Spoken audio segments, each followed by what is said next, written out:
Hey there kids, it's me, MrCreepyPasta, and before we get started on tonight's story, let me tell you about Midnight Myths. Midnight Myths is a game I actually worked on.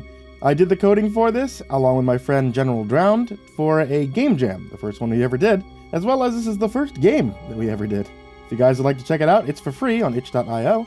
I'll put a link in the description down below. Just wanted to let you guys know about it and see if I can get some opinions on the first game. If you guys like this, what you want to see more of, or if you want me to do more games in the future. And now, on to tonight's story.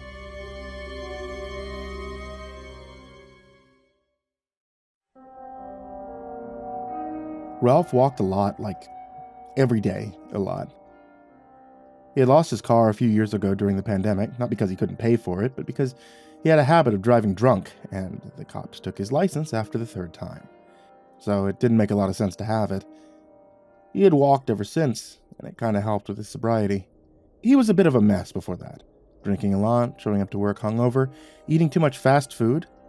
But the walking had helped him drop a lot of weight, and had kind of made him not want to drink.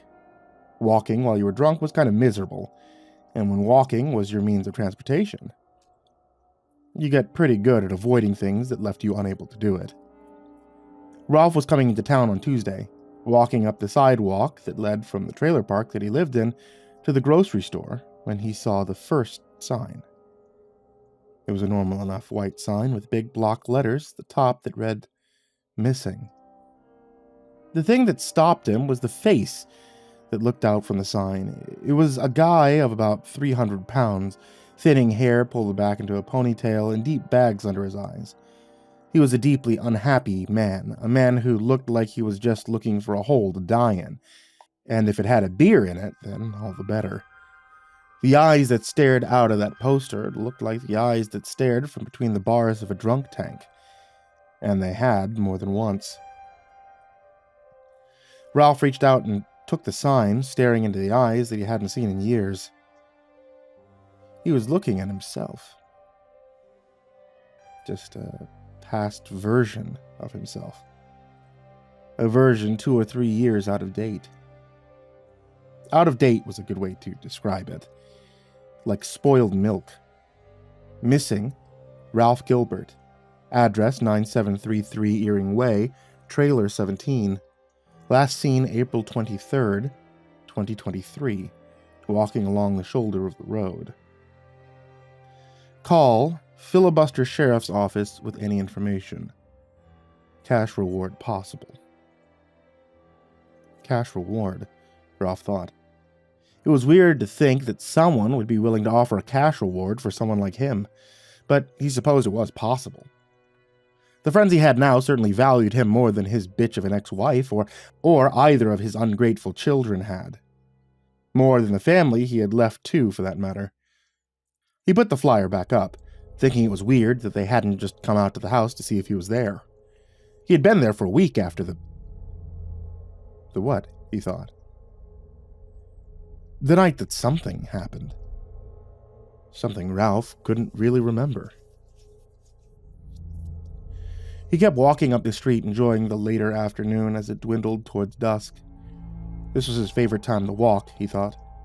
The weather was hot, even for early May, and he spent most days inside due to the heat and the way the sun had made his eyes hurt lately. The evening walks were about the best thing for him, and he couldn't wait till autumn came, and he could stand to walk during the day again. The last thing he wanted to do was lose his progress. 2021 had been a pretty turbulent year for Ralph, but not all of it had been bad. He had started noticing the walking was making him lose weight, and that he felt better about being more active. It would have been very easy to sit on his couch and feel bad about it. He had certainly done that for a while, but as his food ran out and the money he had gotten from the disability payments had started to dwindle, he knew he was going to need to do something. That was how the walking had started. Walk to the grocery store, walk to McDonald's, walk to the 24/7 Phil that he worked nights at, and walk home. After a while, people in the trailer park started noticing that he was walking, and they would offer to pay him if he would walk their dogs. Pretty soon, Ralph had a bunch of mutts on leashes, and he became known as the Dog Man. Soon, people came to walk their dogs with him, and Ralph felt like he finally had friends. He hadn't had friends since high school. and the ones he had then had never led him into anything healthy. These guys were walking with him, helping him find shoes that wouldn't pinch his feet and give him blisters, suggesting pants that wouldn't give him a heat rash. And one day, Ralph hopped on the scale and discovered that he had lost 50 pounds. By 2022, it was 100, and by the next year, he was at 180 and feeling better than he ever had. His trips to McDonald's were down to once a week. His dog walking was making enough money to keep his bills paid and his fridge filled, and Ralph felt better than he had in years. He had felt like that right up until last week when something had happened. As Ralph came into town, he saw more of the signs hanging on the poles and was a little curious as to why no one had come to the trailer to check on him if they were so worried. He had been there all week. They could have come and knocked. Ralph had been kind of out of it the last week, though, and he was worried that he might have caught something. He barely remembered stumbling home after whatever had happened. Ralph hadn't liked that. It reminded him of being drunk and out of control again. How many times had he stumbled into the trailer after a night of drinking to find that he couldn't remember how he'd gotten there? He sat on his couch, just looking at the dark television, and suddenly, he wondered where the groceries had gone. That was when he remembered that he'd been carrying groceries. He'd been coming back from the Forest Hill grocer, bags bulging in his hands, and he had come around the corner, Matheson Curve. Then, he didn't know. Something had made him squint, and he thought, oh, shit, there goes my milk. And then he'd been walking back into his trailer. As he walked into town now, he saw more missing posters, and it started to give him the creeps. Watching his own face, his false face, looking back at him was eerie, and he wanted to rip them down. He was here. He was alive. Why were they looking for him? He wasn't missing. He was walking up the road. He passed people, side-eyeing them as if expecting to be recognized. But they just walked right past him without a look back. That was weird, Ralph thought. Yeah, he'd been gone for a week, but people surely hadn't forgotten him that quickly. He'd been sitting in his trailer for a week before he thought that a walk had seemed like a good idea. It was weird. The food should have run out by now, but Ralph really hadn't been hungry. He'd moved between the living room and bedroom like a sleepwalker, sleeping like he hadn't done since he was 300 pounds of lazy couch potato. He hadn't felt like he needed to eat anything either, though, and that was rare. Despite his weight loss, he still had to manage his prodigious appetite. He couldn't even remember drinking water that whole week. And until he'd gotten up to walk, he'd worried that he was catching the flu. He had wandered around in a daze, just kind of existing, and it made him feel good when the afternoon had finally called to him. As he walked towards the supermarket, however, he suddenly wished he had stayed at home. Sitting in the parking lot of Forest Hill Grocer was a green Ford Focus that became the focus of his terror. It shouldn't have been that way. It was just a car, but there was something about it that made him stop and stare. His legs felt made of lead, and his bowels would have turned to water, except he remembered that he hadn't done that all week either. But that made sense, he supposed. Nothing going in meant nothing coming out. Right? It didn't matter. After a week of no food or water, Ralph should be dead, and that thought seemed to move him at long last. He was suddenly walking towards the car, his eyes falling on a dent in the front bumper. That was a fresh dent, though Ralph didn't know how he knew that.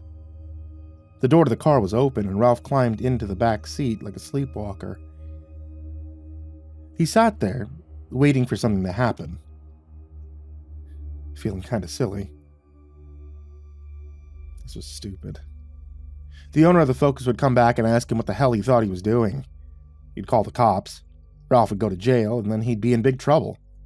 Well, Ralph thought, at least then they would know where he was. Ralph supposed they could take the signs down if he was sitting in jail. Finally, after an indeterminate amount of time, the owner came out with groceries in brown paper bags. He was a young kid, maybe 20, 22, and when he opened the back door, he set them inside without comment. Ralph watched him move around in the front seat and climb in, cranking the car and driving off. The further they went, the more sure Ralph was that the kid would see him. The kid would look in the rearview mirror, see Ralph sitting there, and freak out. He might have a wreck, and Ralph would feel terrible about that. The longer they rode without the kid commenting on his presence, the stranger it all felt. Ralph leaned towards the kid a little, meaning to tap him, but as he did, he caught a look at the rearview mirror and stopped. The back seat in the mirror was empty, except for the groceries. That's when he remembered. And suddenly, Ralph wasn't in the kid's focus anymore. Suddenly, he was back on the side of the road near the guardrail of Matheson Curve, and he could see the headlights in his eyes again. The kid had been going too fast, hot-rodding around, and his tires had screeched as he hit Ralph. Ralph's groceries had gone everywhere, his milk squishing onto the tire as his lettuce rolled onto the guardrail. The kid had come out to find Ralph lying across the guardrail, moaning and groaning as he lay dying. The hit had thrown him back, bringing him to rest against the metal rail that had broken his back. He looked at the kid, begging him to help him. In his panic, the kid had done the only thing he could think to do. He pushed Ralph over the side of the rail and into the drop below. It was night now, and Ralph was looking over that rail again. He couldn't see his body down below. It had fallen into the bottom and likely been picked clean by scavengers. But he knew it was down there. Ralph would likely go on to be a town legend, someone who had just disappeared one day after making a slight splash and filibuster. But for now, all he could do was look down into the ravine and wonder what to do next. He had read some ghost stories when he was younger, wrote a few when he got older, but it wasn't every day that you become one. Something wafted past him on a stray wind, and when Ralph caught it, he realized it was one of the missing posters. An idea occurred to him. And he thought maybe he wouldn't have to stay a mystery.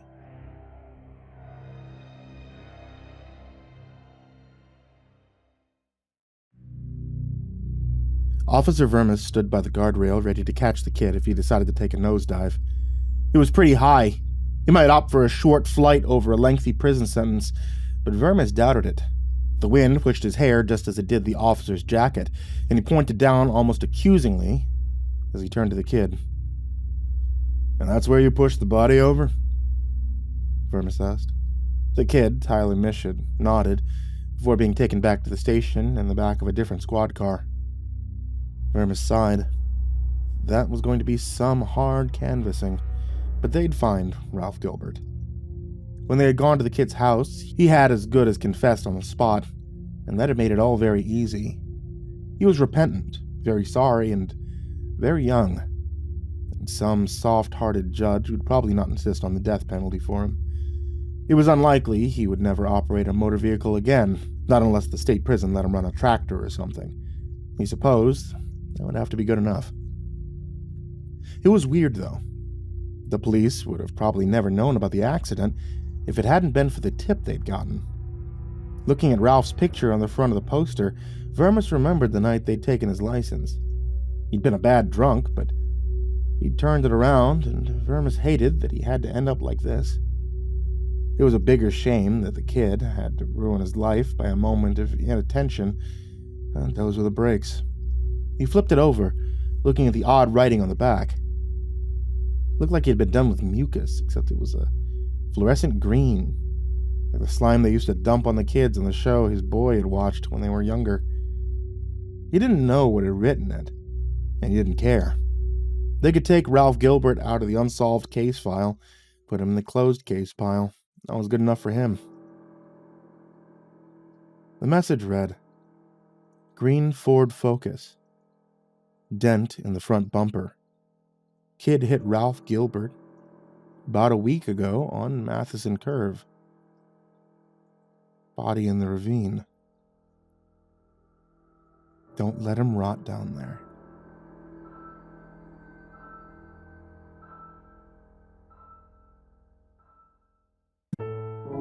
Hey there kids, it's me, MrCreepyPasta, and before we get started on tonight's story, I'm going to let you know about Etsy.com/shop/ivorymonocletea. I know I usually bring this up at the end of videos, but hey, I want to remind you guys that tea is always available, and during the hot summers, you know what's great? Sweet iced tea. If you let them know about it when you order as well, you can always get an exclusive MrCreepyPasta dabbing sticker, which becomes pretty popular, especially if you get my blend of Dark and Stormy Night. And now, on to tonight's story.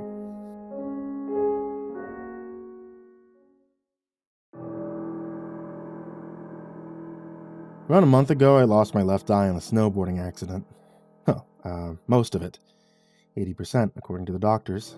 Without telling you the entire story, let's just say that I tried to get fancy on a big jump. Anyways, I get rushed off the slope to the hospital, and without anybody needing to tell me, I start getting the sense that any vision I had in that eye, it's basically done for. So as I'm lying in the emergency room, I tried covering my right eye while keeping the left one open in order to find out the extent of the damage, and it was bad. Muted shapes, blurred colors, impossible to decipher anything, and getting worse by the minute. By the time that they broke the news to me, I had already steeled myself for the outcome, almost feeling numb as the doctors rattled off what I guess was the standard procedure for these things. A bunch of medical lingo as well as my option moving forward. They ended up having to remove the eye in its entirety.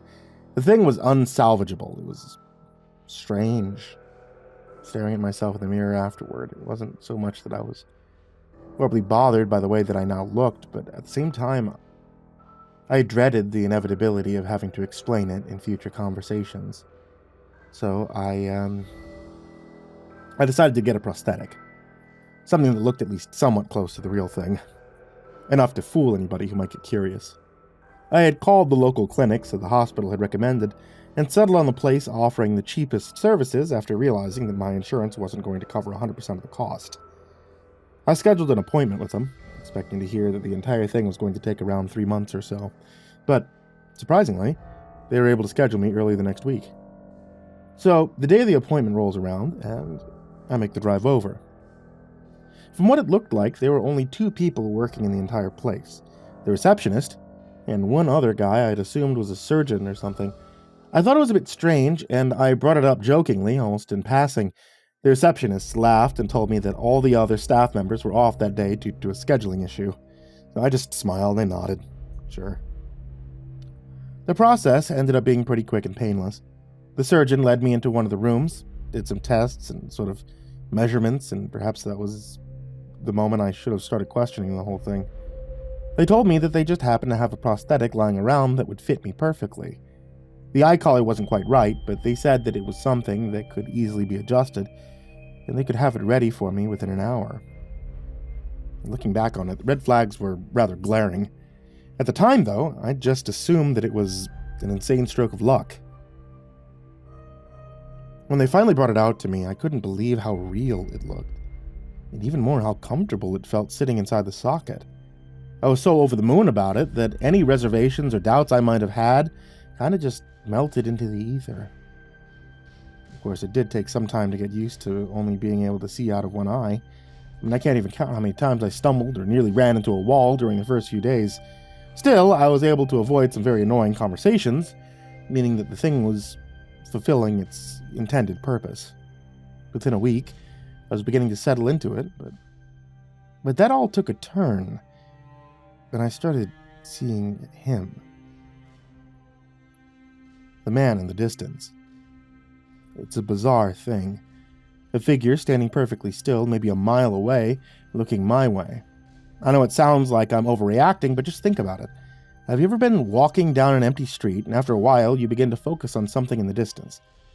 Can't quite tell what it is, and so you squint, and eventually you realize that it's somebody standing eerily still, positioned as if they're looking straight at you. Even worse is when you get the feeling that it's always the same person, and that they're always getting closer and closer. And then there's the doors, and I'll try to explain this as simply as possible. Imagine one day you wake up in your home or apartment or whatever, you walk over to your bathroom and take your morning piss, and In your groggy state, you notice that there's a door in your hallway that you've never seen before. One that would seem out of place in any residence. It looks to be made from a dense metal and has strange symbols carved in a seemingly haphazard manner.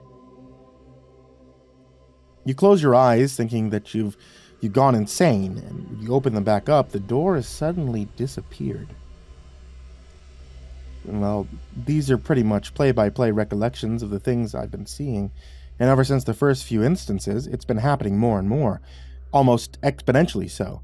They're everywhere as well. Restaurants, the gym, other people's houses. Hell, I even saw one of the doors while I was out on a hike.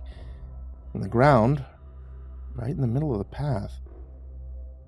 And as always, whenever I try and get closer in order to investigate, it'll disappear. Now, here's the thing.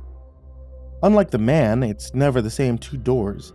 I know this is true because of two factors, being color and size. I've seen others that were chrome gray, along with one that had been pitch black. I've seen ones so small I wouldn't have even been able to squeeze through them, and there have been ones large enough to accommodate a truck. Of course, I tried to rationalize these things. Maybe hallucinations were a temporary symptom of losing one of your eyes. Maybe I had developed some obscure brain disease. But these trains of thought were short-lived. This was not normal. It didn't make sense. The straw that broke the camel's back came the evening when I started to realize that my vision was actually coming back. My full range of vision. It was a simple thing to test out. Close my right eye while keeping the less prosthetic one open, expecting absolute darkness. But that's not what happened. To my shock, I could see.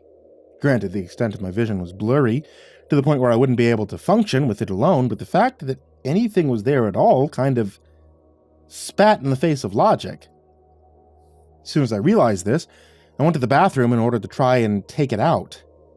I'd done it once before, and at the time it had been a seamless process, but that was all the way back during the first week I'd gotten it. But when I tried it this time around, I managed to get it out halfway before giving up. It hurt like hell, as if it were something never meant to be removed. Immediately I got into my car and began to speed over to the clinic, my heart pounding the entire time.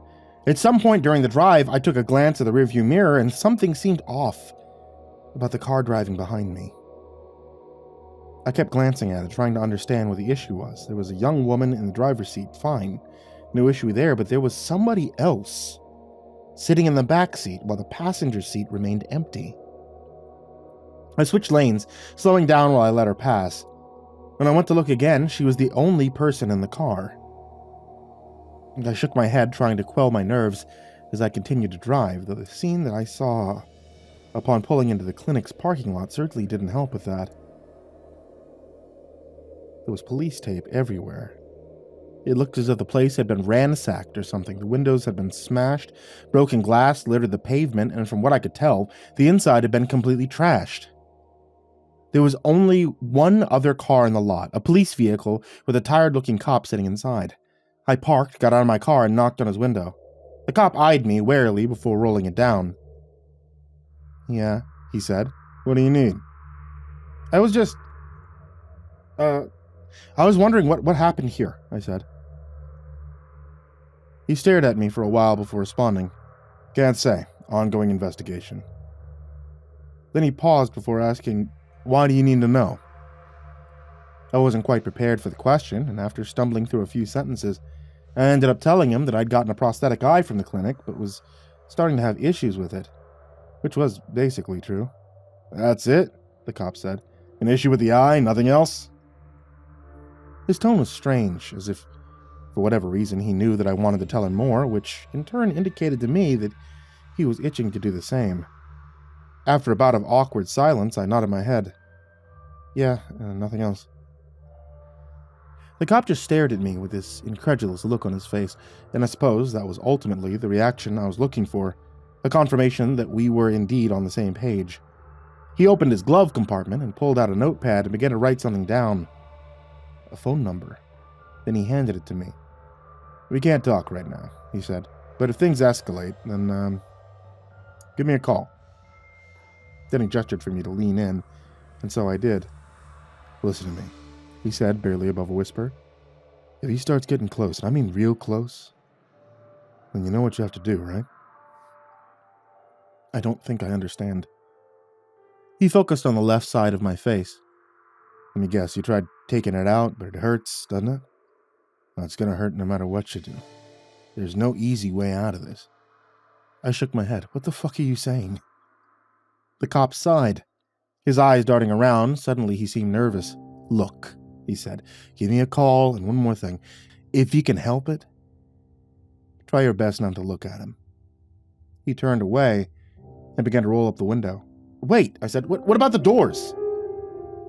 When he didn't respond, I slammed on the glass. What about the fucking doors? The cop just stared ahead, as if I was no longer there. I backed away, getting angrier by the moment, until I was overcome by the feeling that we were being watched. I cursed under my breath and headed back to my car, looking around the entire time, looking for him. When I got back home, I poured myself a glass of vodka. 3 glasses later, and I'd managed to stave off the impending panic attack. But now, I was out, and I knew that I was going to need more. I grabbed my keys and prepared to head to the liquor store near my place, and in my partially drunken state, I nearly failed to notice it. My front door had changed. It was the color that had thrown me off, the same light gray that I was accustomed to seeing on a day-to-day basis, but then I saw the symbols, the metallic glint. I moved away from it, expecting it to revert back to what it should have been after a few blinks. And when it didn't, I closed my eyes, counted to 30 seconds, and then opened them back up. Still no change. Then I tried something else. I kept my right eye open while keeping the prosthetic closed. It worked, but only for a moment. My normal apartment door, the one that always should have been there, flashed back into existence. I reached for the knob, but just as soon as I did, it had disappeared, replaced by a large, rusted handle. I cursed and stepped back. It was a different door this time, one more ominous in nature than any that had come before. It was dark brown and huge, reaching close to the top of my ceiling and spanning 6 or 7 feet wide. The standard symbols were etched across it, but were barely visible against the large blotches of orange-reddish rust. It quite literally looked like the entrance to hell, with the worst part being that no matter how long I stared at it, how many times I'd close or open my eyes, it was still there. After a while, I reached out to try to touch it, half expecting to feel wood for the illusion to finally break. What I felt instead was cold, rusted metal. I sure as hell wasn't going to try to open it. But I also lived on the 15th floor of an apartment building. I went out onto my balcony, tried yelling for my neighbors. When nobody responded, I looked over the railing and down at the street, watching the people walking below, eventually focusing in on somebody standing still in between 2 parked cars. Somebody looking right up at me. I backed away, locking the balcony door out of a kind of fear that I couldn't even understand. For a while, I just sat on the couch, feeling the panic beginning to overwhelm everything else. I searched around in my pockets, pulling out the piece of paper that the cop from the parking lot had written his number down on. Immediately, I called it, hearing the line ring twice before somebody picked it up. But they didn't talk, opting to breathe heavily right into the speaker instead. It sounded like they were out of breath, and somewhere in the background I could hear a low moaning. I hung up, tossed my phone onto the couch.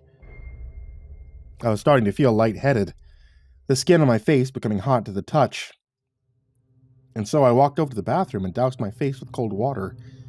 It helped slightly, but whatever reprieve it brought me was wiped away as soon as I walked back into the living room. I could just barely see it out of the corner of my eye. Somebody standing on my balcony, face pressed tightly against the window.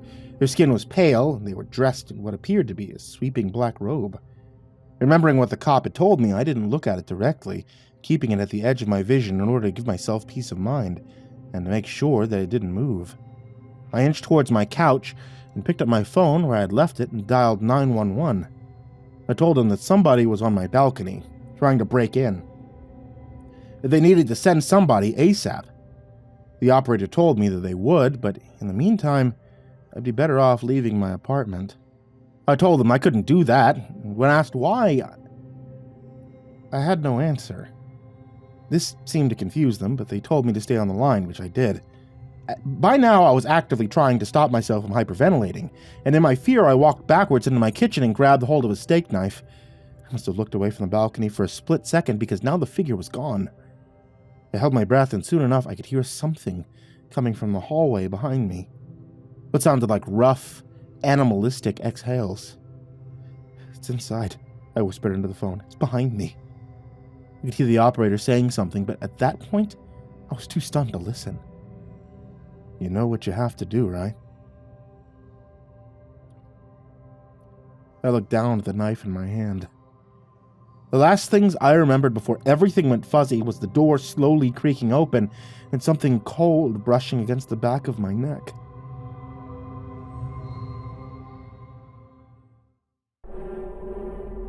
When I woke up, however, many hours later, I was lying in a hospital bed, a fierce stinging swathing the entire left side of my face.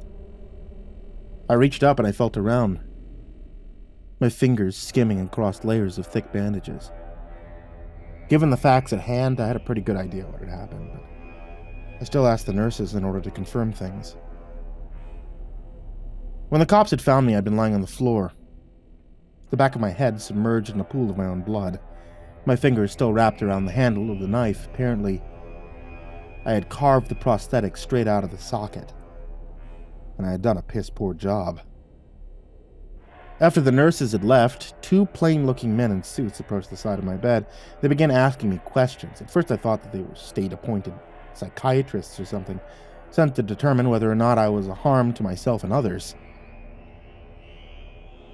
But the tone of their voices and the way they conducted themselves didn't quite align with that.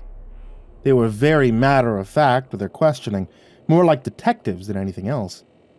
While they seemed prepared and almost eager to believe whatever I had to say, speaking to them proved to be an uneasy thing, and so I ended up dancing around the more surreal details of what had actually happened. I'm not sure why, it just felt like I had to. But even so, I could tell that they knew that I was lying. After realizing that they weren't going to be able to get anything out of me, one of the suits just smiled, telling me they'd stay in touch before they left. A strange encounter, but by that point I was too relieved to care. It was over. This fucked up nightmare had finally run its course. I nearly drifted back to sleep when I heard somebody else enter the room. I opened my eyes, sat up. It was the cop. He began to approach me nervously, and I asked him what he wanted. "I'm just curious," he said. "What happened in there?" I stared at him. "What do you mean? In your apartment? What the hell's going on?" I shrugged. I don't know. I had a manic episode or something." "No," the cop said. "No, there was something else happening. Something fucked up." I shook my head. "How would you know?" He leaned down, getting uncomfortably close to my face. "Did I not tell you? When we got there, your door was gone. You know, the front door to your apartment. It wasn't there. We had to break down the fucking wall to get inside." He paused, his eyes growing wide, as if some fear of his had just been validated. "Why the fuck wouldn't it be there?" Suddenly, a hand appeared on his shoulder. I looked up, seeing one of the suits from earlier. He was staring down at the cop and smiling, the malice behind the expression just barely concealed. "You're not supposed to be in here," the suit said. "Let him rest." The cop stared back at him, matching the hostility in his gaze as he stood straight and began to back away. Once he was out of sight, the suit looked down at me, the grin lingering as he gave me a nod. Then he walked out of the room. And when he shut the door behind him, it was not the same one that had been there earlier.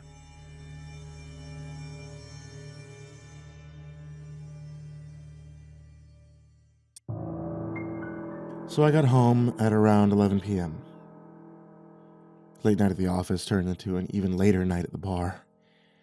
So about 4 drinks deep at this point, I'm tired and I'm just about ready to fall asleep as I stumble through the doorway and I lay down on the couch and I reach for my bag of joints, spark one up. I just pull up YouTube on my laptop. Well, I'm in the middle of watching some luxury cruise tour, close to passing out when I hear the front door open. I sit up, turn my head slightly, just enough to see my roommate coming in. He hangs his jacket in the closet and doesn't say anything and walks slowly to his room, which is normal enough. I've been living with him for about 3 months, long enough for me to pick up on most of his tendencies. The guy really doesn't talk unless spoken to, which was far from a problem for me. He also genuinely kept things clean on his end, never causing much in the way of problems. I really couldn't complain, so I just go back to watching YouTube. About 5 minutes later, I hear the shower in his room turn on. Once again, nothing strange. At this point, I'm watching bare-knuckle boxing highlights with my eyes half open. Maybe 1 or 2 minutes away from passing out, and I remember waking up in darkness, my head hurting, my throat dry as hell. I sat up slowly, waiting for the grogginess to settle into something manageable, and once it did, I grabbed my phone, checked the time. Around 3:30 a.m., from what I remember, I was starving, so, I got up, began walking towards the fridge, and then I noticed it. A soft but ever-present noise in the background, and it took me a few seconds to really recognize what it was. It's a shower. Suddenly, the events of last night began replaying in my head, drinking at the bar, Ubering home, laptop, couch, my roommate coming home, the shower turning on. So I stood there for a while trying to make sense of it. Maybe he went to bed and forgot to turn it off. I shook my head. No way that had happened, I thought. Maybe he slipped and fell. But realizing the implications of this, I rushed towards his room but found his bathroom door locked. I began pounding on it. Hey man, hey, are you alright? No response. I considered kicking the door down, but decided to call 911 before I did that. I took my phone out, preparing to dial, when I noticed that I had an unread text. One from my roommate. Hey man, I couldn't sleep, so I went over to my girlfriend's place. Not sure when I'll be back. That was sent 2 hours ago. I looked at the bathroom door, then back down on my phone. Everything about this was wrong. Okay, first of all, my roommate barely texts me, certainly never to tell me that he's going out. Second of all, I know for a fact that he's single. He has been for a while. And third of all, who the fuck was in the shower then? I tried calling him. No answer. I sent him some texts. No response. I walked over to his desk and saw that his keys and wallet were still beside his laptop. My head's starting to spin at this point, and I get out of there, I go back into the living room, and I turn on the lights, and I'm pacing around in a circle trying to follow the plot, while also trying to ignore the shower, a noise I could have never imagined being so dreadful in any context. But sometime later, I hear something vibrating on the kitchen counter. I move toward it, and I see that it's a phone. It's my roommate's phone. So the panic begins setting in, and immediately I grab my keys, run out of the apartment. I make my way down the hall. I take the stairs down to the lobby, but even that doesn't seem far enough away, so I make my way over to the McDonald's across the street. So I sit there for a while, considering calling the cops, but for some reason feeling too nervous to do so. But even though there's hardly anybody in there, the place begins to feel suffocating, and I decide to leave, walking back out into the empty streets. Almost immediately I get this feeling that I'm being watched. I feel my gaze drifting up and towards the apartment. Soon I'm looking at my balcony and I see somebody standing there. A dark figure stood completely straight, stiff to the point where it nearly resembles a mannequin, but it isn't. If I look closely, I can see it just slightly swaying. I froze in place, my mind hardly able to understand or accept what I was seeing. It's not my roommate. It's too tall. In fact, it's too tall to be anybody I know. Its head nearly scraping the bottom of the balcony above. No matter how hard I tried, I couldn't make out any of its details. The darkness and the distance may have been enough to explain that away, but there was something about it that drove me towards a different conclusion. This thing simply possessed no details that could have been observed. the only element of its composition was that of the unadulterated darkness. Of course, my gut instinct was to get the hell away from it, but the voice in my head was telling me that if I were to try and run, this thing would end up following me. So I went back to the McDonald's instead, locking myself in the bathroom as I finally dialed 911. I told the operator that somebody had broken into my apartment, but that I had gotten out of there without them noticing. But they were still in there. It was the story that most accurately represented the situation without making me come across as batshit. So the operator told me they'd be sending somebody over and for me to hang tight. I left the bathroom, waiting at the table closest to the exit until I could see the red and blue lights cutting through the darkness. I went outside to meet the cops, looking up at the balcony to find it empty, though the door to the living room had been left open. They pelted me with a bunch of questions that I found difficult to answer. Is the intruder armed? Do I have any idea who it might be? What are their intentions? I told them I don't know. I couldn't figure it out, but they just kept on asking. So soon I was practically yelling at them to go up there and check it out for themselves, and I suppose the terror in my voice was enough for them to begin taking it seriously. They told me to wait by the entrance, and I watched on as they entered the building. I was out there for a long time, growing increasingly anxious at the thought of what they were going to tell me when they came down. A few minutes later, the silence was broken by a single muffled gunshot. My heart dropped into my stomach, and I continued to wait there, unsure of what to do otherwise. 20 more minutes of silence, and the officers still hadn't come down. Soon I could hear more of them approaching in the distance. Before I knew it, 4 more cop cars had pulled up around me, and the scene had fallen into chaos. Officers shouting over each other into the radios, more questions being hurled my way, none of which I was able to answer. The next few sequences were mostly a blur, but I remember the building being evacuated, the tenants frightened and confused as they were ushered outside while the officers became more and more frantic. I remember hearing more scattered gunshots, some screaming, other noises that were difficult to make sense of. There are a few lapses in my memory after that, but I recall being pushed into the back of a police car. After being driven to the station, I was led into one of the interrogation rooms where I found 2 nondescript men in suits waiting for me. They didn't introduce themselves, and immediately went into a series of questions, each one more bizarre than the last. What company was your roommate employed by? What was the nature of their job? How many different people have been inside your apartment since your roommate moved in? Have you ever heard voices inside the apartment from the hours of midnight to 3 a.m., voices that didn't belong to your roommate? Have you ever seen a circle of people standing outside the apartment from the hours of midnight to 3 a.m.? People that were exceptionally tall. And one of the most unsettling ones, have you ever seen somebody standing at the foot of your bed upon waking up between the hours of midnight and 3 a.m., only for them to disappear moments later? If so, do you remember what they looked like? Any distinct features? As they continued probing me, my mind began conjuring up some of the strange shit that had happened after my roommate had moved in. Shit that I had written off as figments of my imagination simply because I had no other explanation for them. I did hear the voices, always coming from the room next to mine where my roommate slept.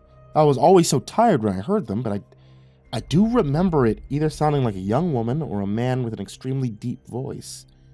I could never make out any words. It always sounded like gibberish. And then there was that one time where I went to the bathroom in the middle of the night, still half asleep. I didn't bother turning the lights on as I entered, but as my eyes began adjusting to the darkness, I could have sworn that somebody was already sitting on the toilet. Somebody extremely tall. Of course, when I turned on the lights, there was nothing there. It was easy to chalk it up as a product of late-night drowsiness at the time. I've never really thought about it since. After doing my best to give them useful information, the suits spent a good few minutes taking notes on their phones. Once they were done, they sat up quickly, told me they'd be in touch. They left the room. The cop came in a few minutes later, told me that since I couldn't return to the apartment, they'd set me up in a nearby hotel until they were able to get the situation under control, and that I should stay put until they gave me a call. What happened? I asked him. What'd you guys find up there? He stared at me for a long time, not as if he were deep in thought, but as if he were held deep aversions for what he was considering telling me. Eventually, he just shook his head. "I don't know," he said. I really don't know. I nodded, trying to smile, though I'm sure it didn't come across very well. It's the next day now, and I'm in the hotel. Of course, I couldn't sleep, couldn't really eat. Officer hasn't called me yet. When I tried searching up information about the evacuation on the internet, all I could find are articles claiming that it was due to a fire. Fucking fire. Update, I fell asleep and I just woke up.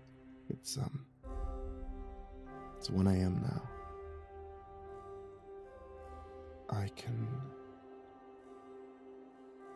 hear the shower.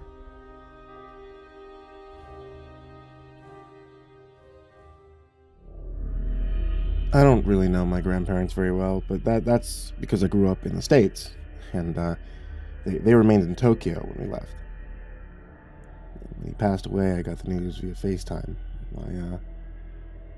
My mom was in tears because it was so sudden. It was like, just kind of numb to the whole thing, basically. College, and making sure I could work to handle the rising debt I was acquiring in San Francisco. Their deaths didn't impact as much as I guess it should have. And she showed me the obituary. Hikaru Watsuna, age 76. It's like looking at the picture of a stranger. How was I supposed to grieve? He had never made himself a part of my life. Truthfully, I wasn't paying attention until Ma asked for my dorm room number. That's quite an odd request, I told her. She told me there was a few things that he wanted me to have from the old country. What is it? Old sweaters, something? I asked. Ma shrugged. Clearly, she was still struggling with tragedy, and I didn't wish to cause her any more hardship, so I just gave her the info. I thought nothing more of it. So 4 days later, a package arrived, covered in postage from all across the world. Grandfather had certainly gone through a lot of effort to send whatever was inside. I placed it in my firm mattress. I used my car keys to open the little package, and there was this, I don't know, there was wrapping paper inside with a note, and it was written in grandfather's Japanese, so I placed it aside, deciding to translate it later. I unwrapped the item inside the box. Some kind of children's storybook, written entirely in ancient Japanese. It's probably even older than the kind that grandfather was familiar with. It wasn't too heavy, but clearly it was fragile. I immediately wondered why he had sent me something like this. Placing the book down carefully, I got on my phone and used Google to translate his handwritten note to the best of my ability. I know it's shameful that I've never learned my mother's tongue, but honestly, there was never really a need for it. They said, "My dear Akio-chan, I am old and dying. I miss the days of my childhood when I can hold you and bounce you on my knee, tell you these fanciful stories, and your eyes would twinkle. You remember nothing of this, of course, taken from me far too young. Ever since I have been unable to reach you and tell you there is more to this fable than meets the eye. I give it to you so that you may learn the truth about your family's heritage. Do not tell anyone, or all will be lost." It was signed at the bottom. He even included a thumbprint in ink as a seal, perhaps his way of verifying that he really did send it. The note confounded me more than the book. I didn't have any memory of life in Japan, nor was I aware that my grandfather had been trying to contact me for years. I instinctively started to dial my mom, but then I looked at the translation again. I don't know. Grandpa sounded paranoid, perhaps delusional. I didn't really know what his mental state was at the end, but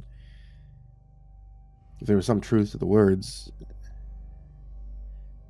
I hadn't spoken to Ma in a while, since coming to the States. While I felt she loved me, this was all very new and strange. Maybe it was a sixth sense or something, but I didn't finish the call. I instead decided to take the storybook to one of my professors. Dr. Calhide majored in archaeology, and when I explained what I had, he was instantly intrigued and agreed to meet after class the next day. When he saw the book, he was immediately impressed and told me that even without starting to do carbon dating, it was clear that this book was over 200 years old. He seemed shocked that my grandfather had chosen to not donate it to a museum, and a little disappointed that I decided to hang on to it for now. How long do you think it would take to translate? I asked. He told me that his specific studies couldn't help, but maybe if he took a few snapshots of different pages, he might be able to get some of his colleagues to help out. I thought that was harmless. We chose a few of the pages that had more text on them than illustrations, and once I was finished, I decided to call my girlfriend and go out to dinner. So out of caution for the book's value, I stopped by my dorm. I placed it in an old safe, one that had been handed down from another relative. Ironic. These two antiques were now guarding one another, I thought. Well, during our meal, I told her the interesting find. She was in awe of this story, right? Her first reaction was to suggest that I attempt to sell it. I knew that if it really was old, it could be enough to cover my college, perhaps even have some leftovers. I mean, it was a tempting thought, but I don't know, it made me feel guilty. Come on, it's an heirloom. Besides, Grandpa seemed to think that it would help me learn more about my family's history. That intrigued her even more, especially because she was wondering if it was true why my mother hadn't already told me the story herself. I'm not sure yet. I'm sure it'll amount to nothing, though. Perhaps just a harmless fairy tale. I laughed. That night, I was surprised to find that my professor had already emailed me the first parts of the story. Immediately, I began to read. It was this interesting account from all the way back in the 7th century. The Star Princess. Just as the sun rises in the east and sets in the west, the great warriors protect our land from all evil, great and far. Namoro Watsune was one such samurai, of the lowest family in the remotest part of the kingdom. I paused as I reread the name of the warrior in the book. Watsune. My family name. I kept reading, slightly more interested now as the story told of what happened to Watsune. One day, while in the midst of a duel with his aging father, Namoro saw something in the distant sky. It was a shooting star, he thought at first. Then he saw that it was a falling boat, a chariot from the heavens. I saw the artistic depiction of the strange ship that my ancestors claimed to have seen, and noted that the professor claimed it bore a striking resemblance to other ancient works, particularly a drawing from 1844. He sent me the link, and I did realize there was a bit of a similarity, except the one in the story looked more like an egg than a spinning top. Alongside the link was a word, Utsorobune. The email ended with a promise that he would continue the translation tomorrow. Meanwhile, I did some interesting research of my own, discovering that the strange ship was considered an old legend from the Kono tribe, and related to a fisherman from Gogo Island. That was a name I recognized. It was the place my mother grew up near. Grandfather claimed our family had been there for generations. My phone rang, disturbing my research. It's my mother. Akia, are you awake at this hour? Her voice sounded a bit concerned. I'm all right, Ma. What's wrong? Why are you calling? I asked. Nakia called me. She said that you found something interesting in past things, Ma said. Now, for a moment I froze, realizing that I had never considered my girlfriend would contact her. It's nothing, Ma, I mumbled. Akio, don't lie to me. A mother can always tell when her son is lying. It was a book, wasn't it? How'd she know that? I said nothing, and I heard her sigh heavily on the phone. Your grandfather's been obsessed with that for ages.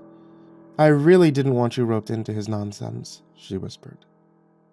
Is that why you kept him from contacting me? I asked. There was a long pause, long enough for me to suspect that there was more to the story than she was withholding from me. The book's meaningless. Akio. Don't waste your time with it, she told me. I paused. A few things felt wrong about the entire situation. So you called me up at 1 o'clock in the morning to warn me to just get rid of a children's storybook? She didn't answer this time, so I prodded her and remarked, What exactly is so interesting about it, Ma? It should have been burned long ago. Then she hung up the phone. I laid against the headboard of my bed, a bit baffled by her words. Was she frightened by what I might learn? Or was there something else going on I didn't understand? Somehow, despite those troubling thoughts, I managed to sleep. When I did, I dreamed of my ancestor from that ancient story. I was on a war-torn battlefield. I could see many warriors dressed in the shining armor of the samurais of old, iron and leather, and painted with familiar clan colors from Japan. The warriors were all fighting each other to the death in a war that made the ground red with blood. Natsuno, though, barely had anything to protect himself with, and an army was coming down to destroy his home. All of his traditional armor had been stripped, and it seemed like he had nothing to stop his strange enemy that pushed through the land like a flood. To his side, I saw a strange young girl with pale skin, dark hair. She had eyes that were as bright as the sun, and she was whispering something to him, but I didn't understand. His long katana was glowing with blood, filled with twinkling stars as he closed his eyes and put on his helmet. He turned his blade to me, his eyes now as black as the demon's. The stars awaken. Behold the darkest day, he said, as he ran his blade straight through my belly. I awoke with a cold sweat and instinctively grabbed my stomach, pulling my sheets back to look down and make sure I wasn't injured.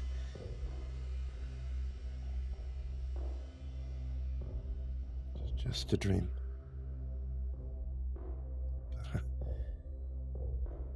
But it felt so real. My laptop was still on, and my professor had emailed me the next part of the story. Meet with me once you finish. A few of my colleagues are interested in learning more. A note attached to the translation said. I opened the PDF and felt a chill run down my spine. There was an illustration of an ancient battle, of the Kono clan against an army of shadows from the sky, demons that were coming to kill a young woman that matched the girl in my dreams. What had happened in that tale made me begin to question my reality. Natsuno was not strong or brave, but the Star Princess gave him both. Promises of a future kingdom that would rule all of the kingdoms of Earth. They were in love, but the star demons did not approve. They sought her blood, and the blood of the entire clan. Natsuno would have to face them alone to protect his family.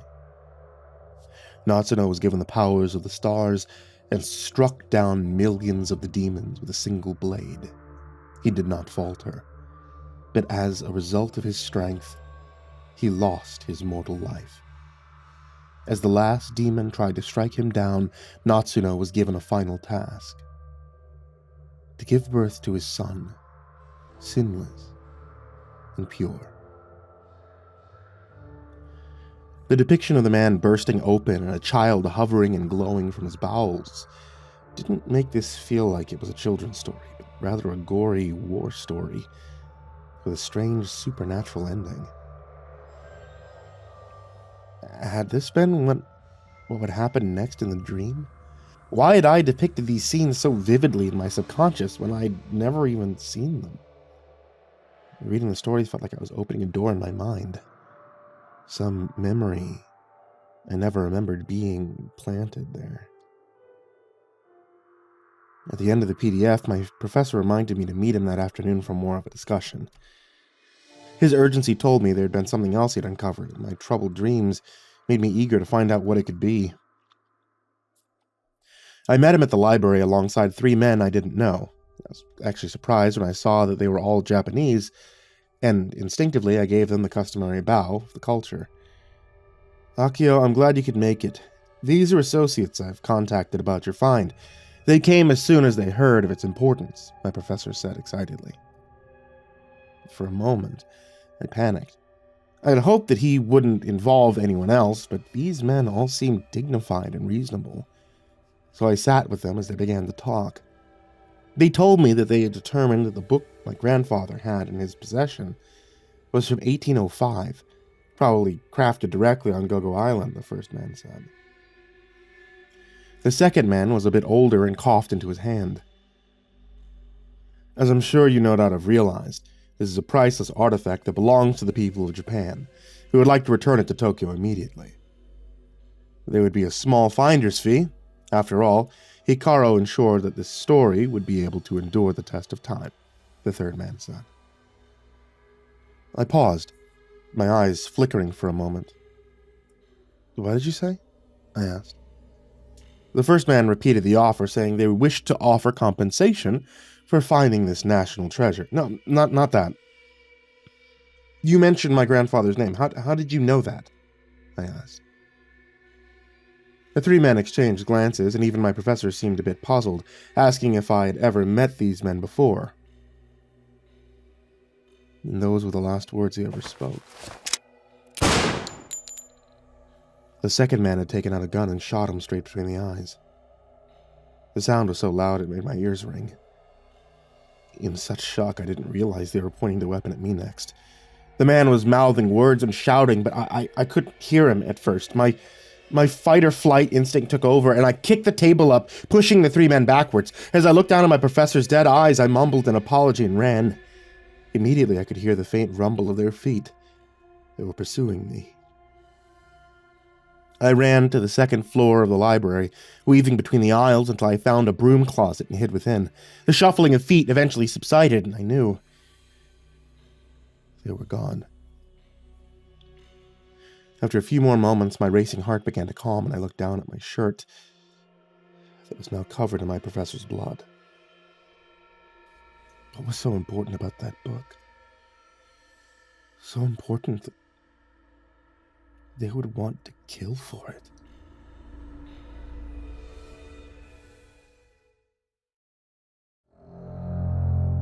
Once I left the library, I felt that I had a target on my back, and I didn't even know why. Those men were hunting for me, and I needed to get to my professor's office and find the rest of the notes that he had managed to make. I made my way to campus that evening, called Nakia to help me. I promised her a cut of the reward, lying, saying I was going to sell the book to a museum. "So it's really worth a lot, huh?" she asked as we went down the corridor towards the professor's office. "More than you could possibly imagine. Now, can you shimmy the lock or not?" The school was mostly empty of students this hour, but I felt the need to be paranoid. Thankfully, she was able to get it open in only a few minutes. She asked me what we were supposed to be looking for as we flipped on the lights. I scanned the room and saw a few pages of notes on his desk, rifling through them. Then I noticed a few interesting news articles. The headlines made me pause. Doomsday Cult, responsible for death of 13 in subway incident. Leader of cult claims divine judgment is given from above. End of world by 1997. Last members of cult executed for crimes. Some suspect splinter groups still exist to await the return. I wasn't sure what all of it meant, but I saw that he had made a small board that connected claims by this cult leader to the story of the Otsurobune. Able to float on air, seeing visions of heavenly women that were giving him direct guidance. And this beast of biblical revelation, said to be an invasion that only he could smite with the power of his ancestors. My ancestors, I realized, as I finally found the notes of Natsuno's story. The child, the son of a man and of gods, was hidden from the world. The Star Princess claimed that his lineage would bring about the end of the world. When the return brought him into the light again, and she would come back as well. There was a depiction of the ancestor, glowing in an ethereal way, along with a heavenly woman watching over him. For some reason, it made me feel very uneasy to look down at the ancient translation. I mean, what did it all mean for me? Akio, isn't this your grandmother? I heard my girlfriend ask, as she held up a picture of the trial of the cult leader from a Tokyo newspaper. In the background of the court, I saw Hikaru. 2018. Only a few years ago. Why was he there? Nakia asked.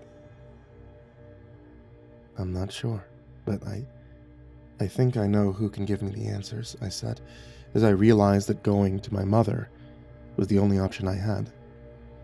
Nakia, you gotta come with me, okay? This isn't safe, I told her.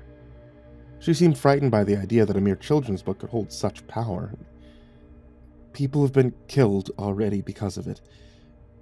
I think it's telling a dark secret, and they don't want it to come to light, I explained. She pushed me away, clearly troubled. She told me we should destroy it, and let it die alongside my grandfather. I was surprised by her boldness, but the idea did make a certain amount of sense. Maybe the people that were coming after me would stop if we destroyed it. Meet at my house tonight.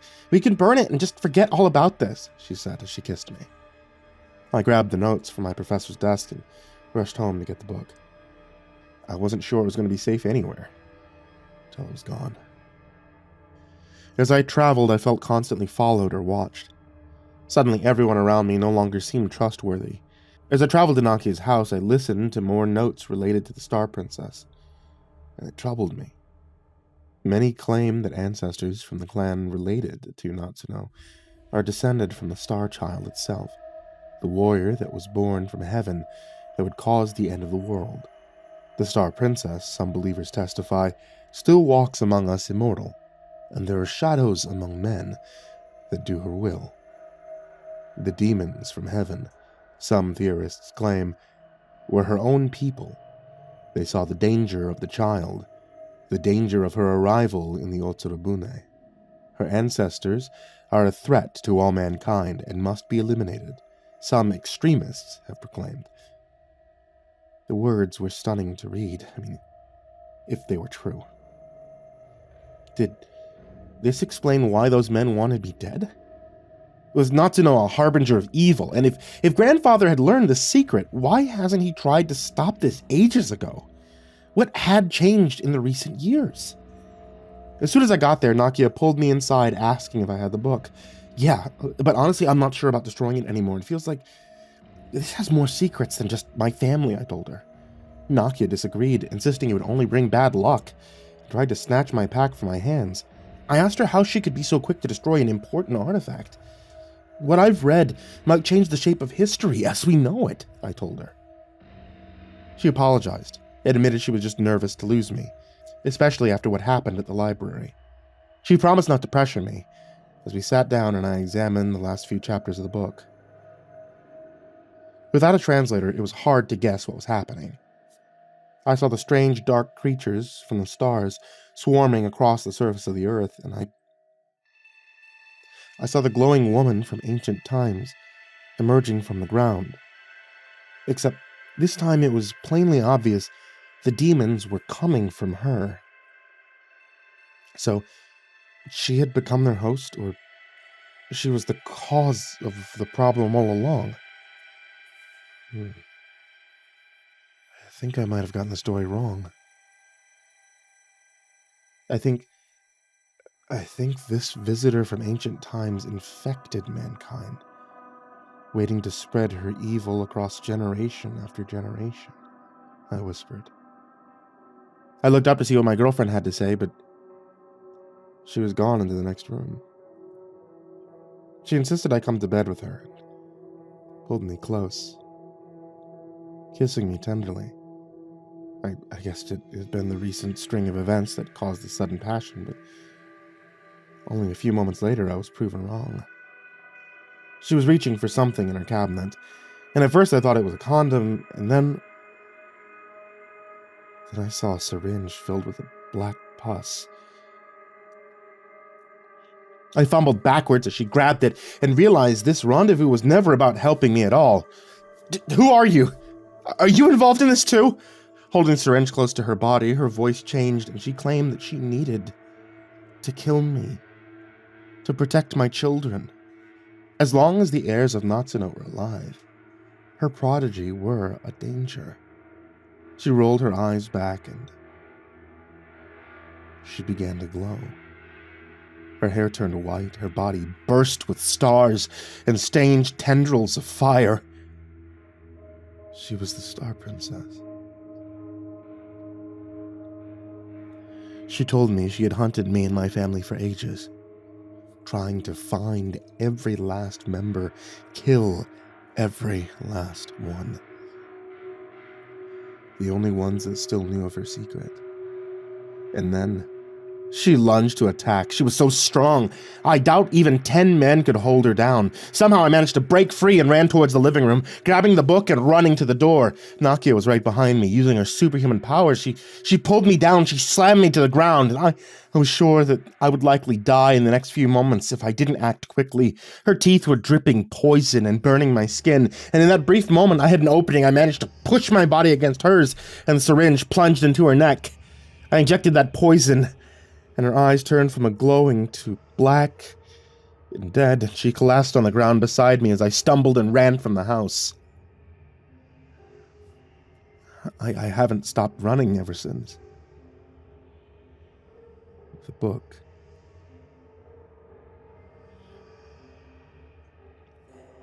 The book, it's so valuable, but not just money. I believe it reveals a secret invasion to our planet. I mean, my girlfriend is proof.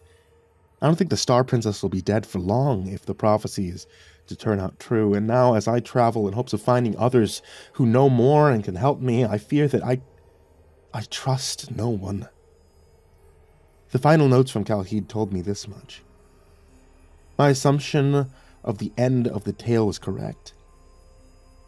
Natsuno was a hybrid. But the demons of the stars were born of the princess to do her bidding and to hunt down this new land and claim it. Not just the Kono tribe, but perhaps others, even millions, could be infected with this alien menace. I mean, it's been hundreds of years. I realized as I reconsidered destroying the book, but I can't. It might be the only thing keeping me alive. The secret is too powerful to remain quiet. As a warning to others, I think it's best to realize the people of this earth are not all human. Ancient evil walks among us, and only my family has the key to possibly stopping them, if we even can. If we haven't already been found out. And I say this because I also traveled to my ma, realizing that despite my grandfather's warning, I needed to learn more, and when I arrived at her house, I found that she had experienced a break-in. She had been murdered. Smelling her rotting flesh and seeing how these inhuman creatures tore her apart will be scarred into my memory for as long as I live. But it will also serve as a warning I can't let my guard down. This book. The book must be protected until I find a way to stop them. And until then, I run. I run and I hide, and I suggest everyone that knows this secret do the same.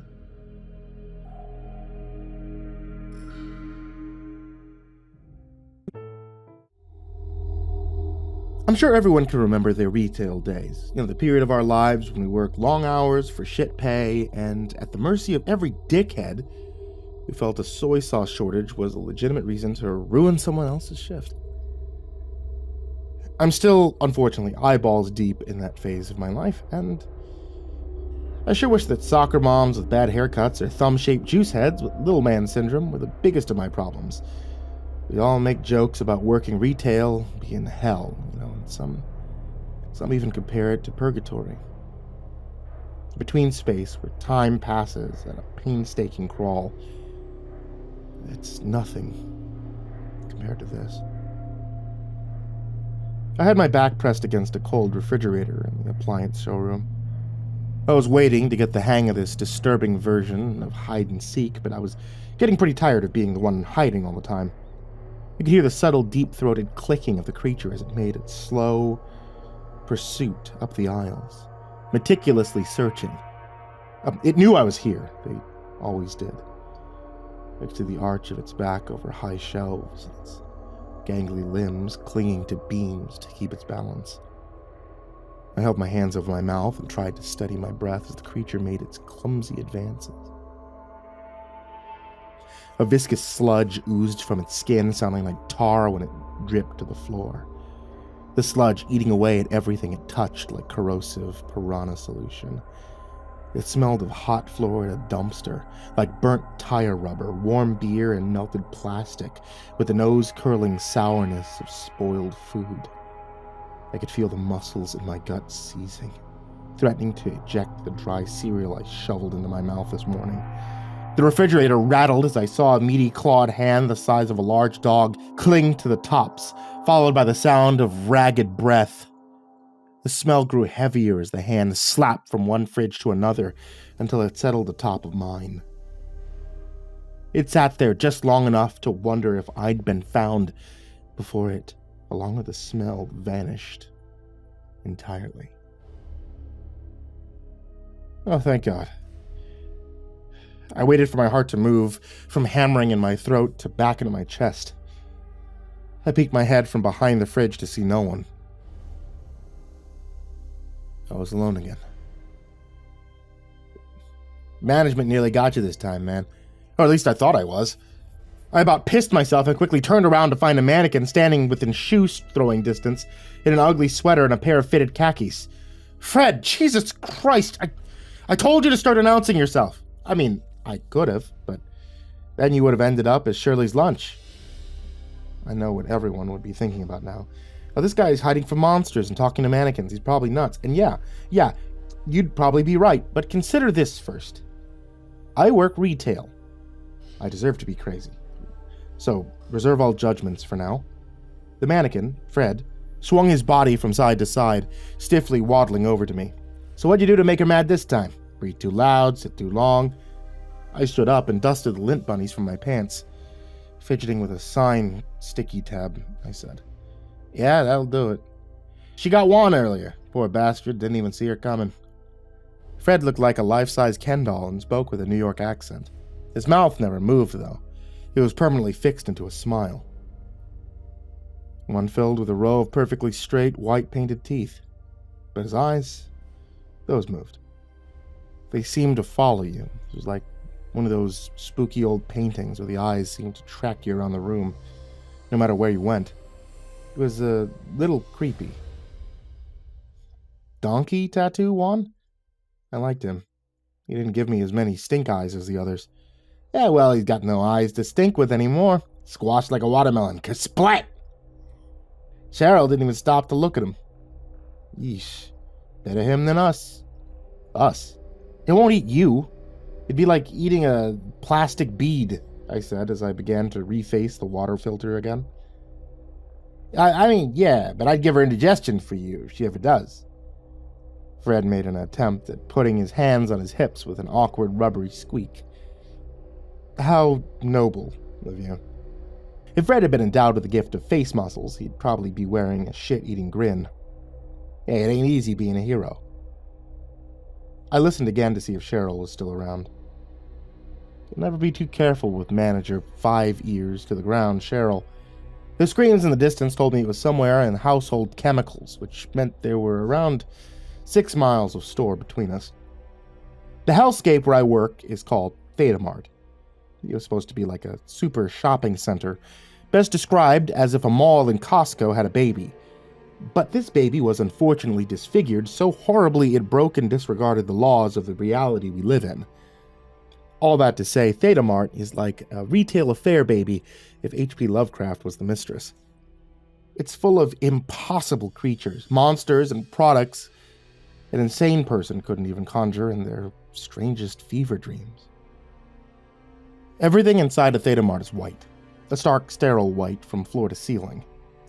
With shelves that stand several tall men high, there's the lingering smell of cheap plastic in here, and the only thing piercing the constant mind-numbing silence is the distant sound of tinny elevator music that seemingly comes from everywhere and from nowhere. The tune feels so familiar, just not enough to place or follow. If that wasn't chilling enough, the screams that abruptly break the silent hours when management is close by is frightening enough to start the heart of a dead man. Which is why it was so strange when first a momentary blanket of silence fell over the store, like what they do for memorials. It was an oppressive, drawn-out stillness before being broken by a voice erupting from the invisible speakers. "Max, there's a call waiting for you on..." The page was followed by a shrill garble that sounded like Jabba the Hutt was being choked on rocks before it went silent again. I looked at Fred. "What the fuck was that?" "You got a page, man. You gotta answer it." "How? There's no phone in this department." The nearest working phone that I knew of was in electronics, which was about 6 or so miles away. I just cut my losses and throw myself from the highest shelf. There was no way I'd make it without being maimed or eaten before getting there. As absurd as this place is, I don't think trekking over toys and finding a Playskool Elmo and Friends smartphone would cut it either. "Well, I won't stop paging you till you answer it. Trust me, you're gonna want to answer it." What happens if I don't?" He doesn't respond and instead stares silently for a moment. "Hello?" He lunged forward and snatched my phone. "Hey!" I swiped to get it back, but Fred was quick for a guy with limited mobility. "Sorry, pal, you'll thank me later." He began to speed waddle away. I actually had to run after him just to keep up, which was impressive considering his legs only moved in 2 directions. Fred, I can't leave without my..." He disappeared, heading deeper into the store. Man. Considering the short time I've been here, I've learned a lot about this place and how it operates. Sort of. In the grand scheme of it all, I probably know absolutely dip squat, but because of these dubious guidelines, I've made it far enough to share this. Stay away from the other associates. They may look like people or potential survival partners, perhaps the last anchor you could hold steadfast to sanity with, but they are absolutely, definitely not. Far from it. Avoid them at all costs. They may have been human once, but they certainly aren't anymore. Considering the short time I've been here, I've learned a lot about this place and how it operates. Sort of. In the grand scheme of it all, I know absolutely dip squat, but because of these dubious guidelines, I've made it far enough to share this. Stay away from the other associates. They may look like people or potential survival partners, perhaps the last anchor you could hold steadfast to sanity with. But they are absolutely, definitely not. Far from it. Avoid them at all costs. They might have been human once, but they certainly aren't anymore. The areas that turn yellow are the zones of the store that are more decrepit than the other areas and are more prone to management activity. That's what Cheryl is. The denizens of this place are known as management. The higher the status, the nastier they are. Be sure to follow the first 2 rules, no matter what. The areas that turn yellow, or the zones of the store that are more decrepit than the other areas, are more prone to management activity. That's what Cheryl is. The denizens of this place are known as management. The higher the status, the nastier they are. Be sure to follow the first 2 rules, no matter what, and it'll make life a lot easier. Funnily enough, Fred actually bestowed upon me a lot of the knowledge I've accumulated about this place, which pisses me off even more when I had to actively choose to break all 3 rules.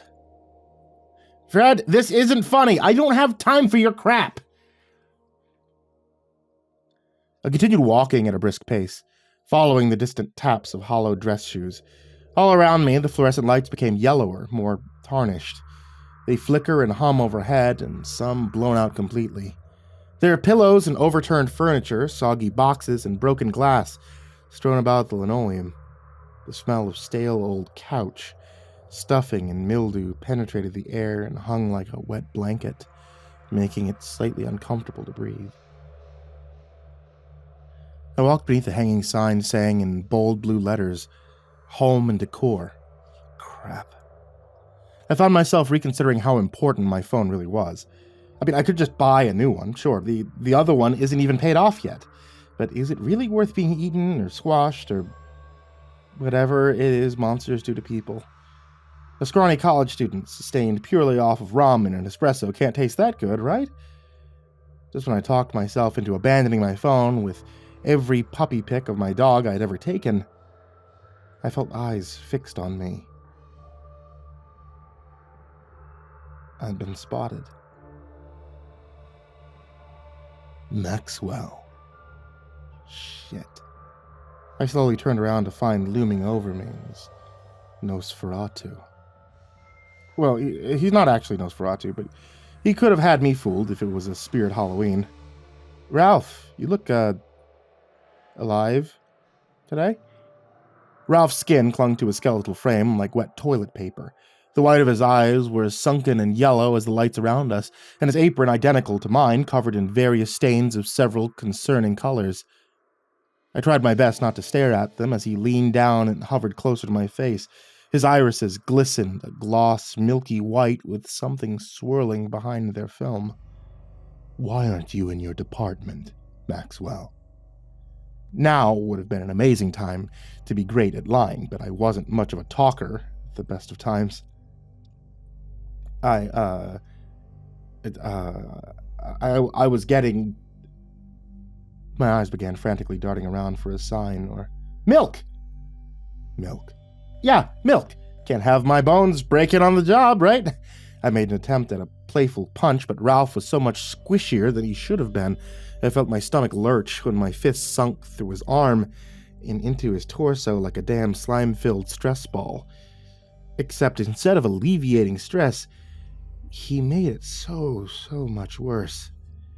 He stared at me for a moment in unimpressed silence. Ralph was a supervisor. Not only that, but I managed to piss him off twice in my first week. Needless to say, he's far from my biggest fan. He also makes me really uncomfortable. You're heading in the wrong direction. Oh, really? Sheesh, I'm still kidding. Turned around in 3 weeks, I still have no sense of direction. Typical Max. I took a step back. Well, I better be on my way now. Looks like I've got to walk to ways. I'll call for assistance. No! Lying wasn't working. Try being honest. Why's that? You're gross. Too honest. He said nothing. I mean, grossly understaffed. You look like you're barely holding on to those dang staff shortages, right? I don't want to impose. Nailed it. He continued to eyeball me for a tiny eternity. All I could do was stand there and sweat. Maybe if I don't move, he'll leave. Like a T-Rex. Unfortunately, Ralph didn't follow predatory chicken rules. He took a step back and very slowly started opening his mouth. It stretched and cracked like the Conjuring house with osteoporosis. His teeth were rotting and twisted, and his tongue was a sickly purple color. If I wasn't running on 3 hours of sleep and 2 Red Bulls, I probably would have started screaming like a kid in a haunted Chuck E. Cheese. Just as Ralph took in an impressively deep breath to shriek or howl or whatever awful sound that supervisors make to summon managers, I saw my phone fly out of seemingly nowhere with the momentum of a bullet. It twirled wildly like an iOS throwing star and very effectively caved in the right side of Ralph's face. He fell to the floor with a tragic plopping sound that reminded me of a soggy banana peel landing in a puddle. Booyah! Fred sprung out from behind a love seat and started doing an awkward victory dance. Should have tried out for the Yankees. Hopefully you have some reflexes to go with that throwing arm. You're lucky I don't do the same to you for running off with my phone. Ah, come on, Maxie. I gotta get you moving somehow. I didn't respond. Instead, I leaned down and plucked my phone from Ralph's caved-in dome. It came free with a moist snick. Thankfully, there was no gray matter or blood, just a gross and slightly greasy film where his skin and my phone made contact. If you have to touch one more bodily secretion that isn't mine, one more time this week. Fred slowly stuck his foot into Ralph's side and laughed when the old man made a sound like a deflating sponge cake. You get used to it. Now let's get this show back on the road. No. Okay, I need to get back to appliances where it's safe. I haven't even been over there for 5 minutes and Ralph was ready to hand me a pink slip from life. Fred somehow managed to blow a raspberry without his lips moving and pat my shoulder. He wishes he had the clearance to do that. All he can do is hoop and holler. Ain't that right, Ralphie? Ralph, now drooling, said nothing and only continued to make more squishing, deflating noises. Is he okay? Oh yeah, I saw him get crushed by a shelf once. He's even been sat on by Bonnie. Still got up. He's totally fine, too. I'm sure he enjoyed getting sat on more, though. Sly dog. Wow. I know, right? It's all about that bass. I respect that. No, I mean, does he just not die, or does he not have bones? He looked back down at Ralph, then back at me. Well, he got something. How the hell did he get a squash-proof card? What, you want one too? Trust me, you don't want what he's got. Shit's probably terminal. What's that mean? Fred did something that looked like he was trying to shrug. Trying and failing. He also had the nerve to take another swipe at me in an attempt to grab my phone again. I jerked it away just in time and slapped his plastic hand away. If you don't cut it out, why'd you bring me here anyway? You hate home and decor. Fred looked like he was about to say something.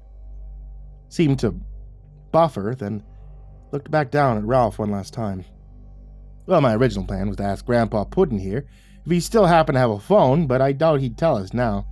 Guess we go to Plan B. What's Plan B? I asked. Fred answered this by taking another swipe at my phone. I stuck it in the air as high as I could manage. Hey! God, you're worse than a 3-year-old today. What the hell, man? I've seen Fred do some pretty weird stuff, aside from the living mannequin thing.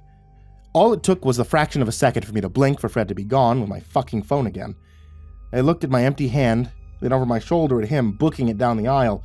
Before I could sputter the creative string of swears I had threaded together, just for Fred's ears, the store was plunged into silence once again. It lasted a few seconds longer than before. Max, there is a call waiting for you on... The horrible sound it made was louder. So much louder this time. I slapped my hands over my ears and could feel the sound vibrating in my chest. It only lasted for a moment, but that's all it took to leave me with an annoying ringing in my ears. So that's what he meant. Now begrudgingly coming to terms that this shift was going to be a probably very dangerous trek across the store, I looked back at the now deflated Ralph. Within moments of being clocked with my phone, he looked like a snake was running around in a human suit, and shed him at some point. I almost wanted to feel bad, but he was a dick, and I thought better of it. I instead opted to start going through his pockets. Let's see. Food tokens, box cutters, new blades. Sure, those will come in handy. I made the mistake of losing my pocket knife on my first day to the disembodied appendages that live under the shelves in aisle 12 and 16. Don't ask. That's a story for another time. I clicked up the blade, and the thing extended to almost 4 inches long. How many newbies like me have you used this thing on, Ralph? Because I certainly haven't seen you open any boxes. I stood, gave him one last squishy nudge with my foot, and went to go find the stupid mannequin. The home and decor department almost reminded me a bit of a decrepit thrift store. The musty smell of old used things and old used people. Ralph fit in perfectly with the washed-out background that was bathed in piss yellow, but I also couldn't help but wonder why did this side of the store look as awful as it did. There were even water stains on the fiberglass ceiling tiles way up above. Everything I've seen of the store looked awful in some capacity, but the level of awfulness here was borderline ridiculous. My job here had me stuck in a different department every shift, something referred to as a floater. Basically, I was being trained in a bit of everything. The one who hired me told me that I would have this position until I found my place.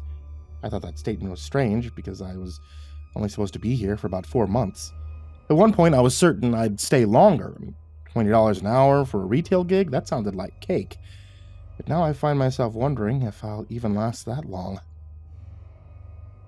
You've been standing there for an awfully long time, Maxwell. The sound of a woman's voice hung itself in the air and arrested my attention. It was enough to snap me back to the moment, so hard I nearly got whiplash.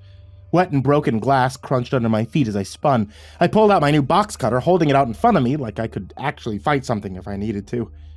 It's Max. And a guy can't take a second to collect his thoughts? Sure you can, but standing in the middle of an aisle, muttering to yourself, might be considered a little crazy. Wouldn't you say?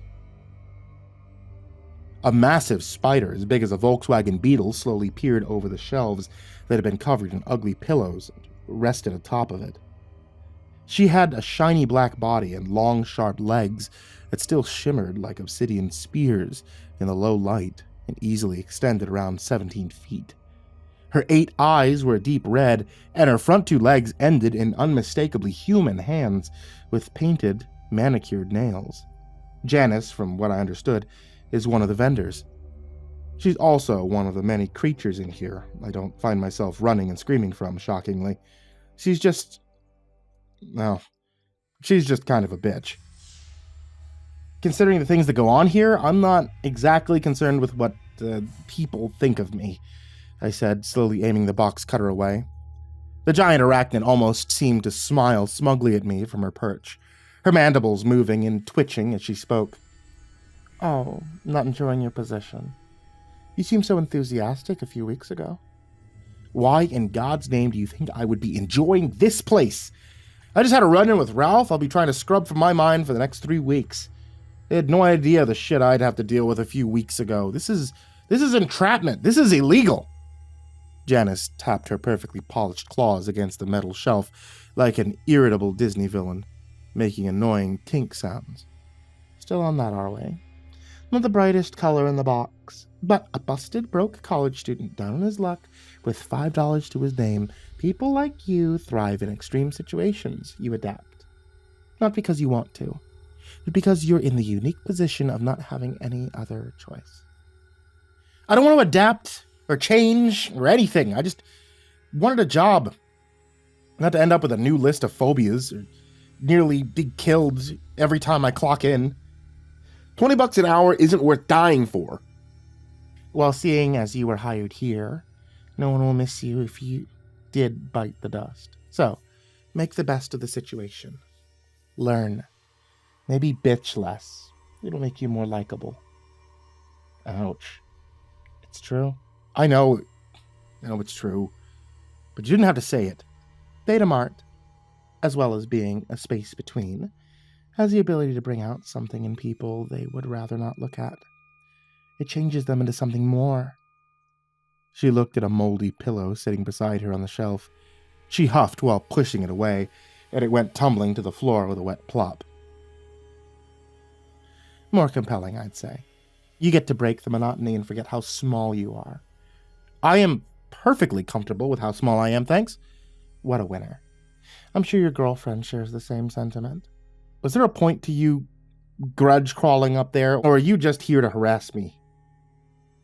I like having the high ground, and I wanted to give you a bit of friendly advice. Well, don't leave me in suspense, Obi-Wan. Who's that? Never mind. What is it? She sighed and slowly lowered herself down the shelf, creaking under her weight as she did so. She lowered her voice to a whisper. You know how they tell you to stop and smell the roses? Yeah. She reached her hand down into my apron pocket and took out one of the food tokens I had lifted from Ralph. They were made of tarnished brass. You may want to skip it this time, where you're going. As for these, she examined one of them closely. Heads or tails, little bug? Tails? I said. She hummed and flicked the coin into the air. I watched the coin all-eyed as it hovered above us just a moment before she snatched it and slapped it down on the other side of her hand. I shuddered reflectively at this quick motion, then felt embarrassed for doing so. Janice seemed to grin in amusement, peeking under her hand at the coin, then extended it to me. Tails. Luck sways in your favor today. Use it wisely, and you might see the end of your shift, she said. You can't really determine that with a coin. Luck isn't real. You're really going to look a giant talking spider in her face and say, she lowered her voice a few octaves and said in a universally guy voice, you know the one, luck isn't real. She did have a point. But to accept luck was real was to accept my luck up until this point was actually kind of terrible, and I had no idea why or if I had any way to change it. Well, if luck's real, it'd be nice to catch a break. I'm not saying it is. Whatever you say, Floater, she sighed, and rubbed all 8 of her eyes. The mannequin wanted me to pass this on to you. She pulled out a pair of pink, toucan-billed flower clippers from seemingly nowhere. Go to Garden and Live Goods. He's waiting for you there. Like I said, avoid smelling the roses. She handed the clippers to me and tisked. Dumbass. Like roses specifically, or get to stepping? I have work to do. I eyed the clippers. They made a satisfying snipping sound when I pulled the handles. Thanks. Don't mention it. Really? In typical spider fashion, she crept back up the shelf and disappeared over the other side. Now, if every spider is as rude as she is, I don't know if I feel quite as bad as I used to, and I would bring a shoe down on them. I stuck the clippers into my apron and began to head in the direction I was pretty sure was Garden.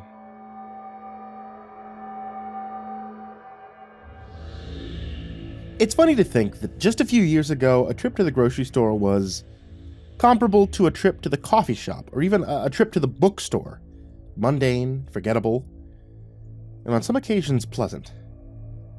Now I'd give just about anything to lock myself in a room and never come out again. After walking for what felt like hours, which was in reality probably about 30 to 45 minutes, I found myself among shelves with piles upon piles of boxes on them. Not a single one looked quite the same. Some were tall and fat, others maybe the width of my finger.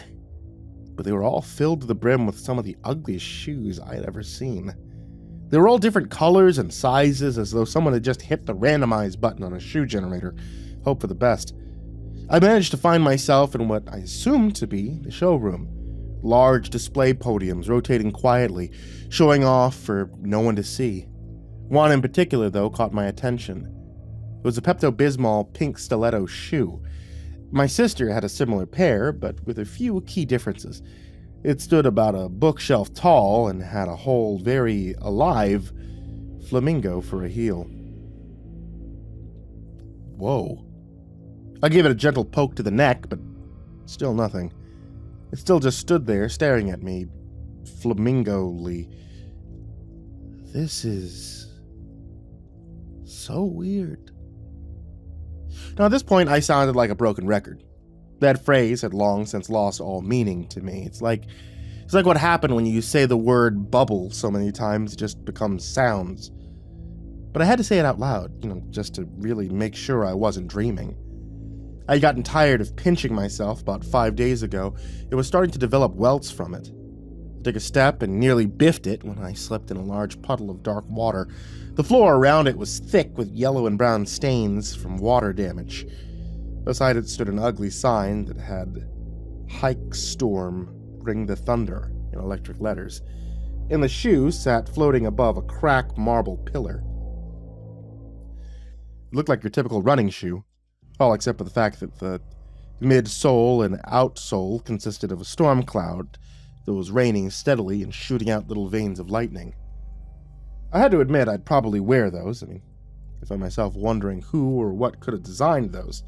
Someone would have had to, but I suppose things just appearing out of the ether wouldn't be the strangest thing to happen here. The ether probably had much better taste than a bunch of fashion CEOs in a stuffy office room. I continued to browse the shoe zoo. Some shoes were just cardboard cutouts. Some were 5-dimensional and made my eyes hurt just looking at, and some were viscous puddles of gunk, somehow holding themselves into shoe shapes. It wasn't until I heard a low growl and the rattle of metal that I realized what the chains were really for. The sign said Apex Collection, and let me tell you, that wasn't just some pithy name. Next to it was a pair of pumas. Not just the shoes, but actual very angry pumas. The giant shoes were attached to predatory cat legs, ones that ended in very large claws. They swiped and hissed at me as I quickly made my way past. I quickly found myself thankful that they were bound into place, but a new problem quickly arose. The ruckus they were making must have woken up the other shoes. As I moved faster and faster down the aisle, I started to hear barking.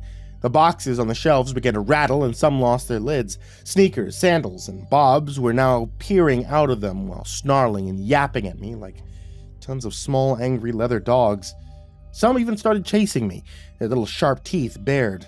I broke into a sprint once I was able to move past how perplexed I was with the situation.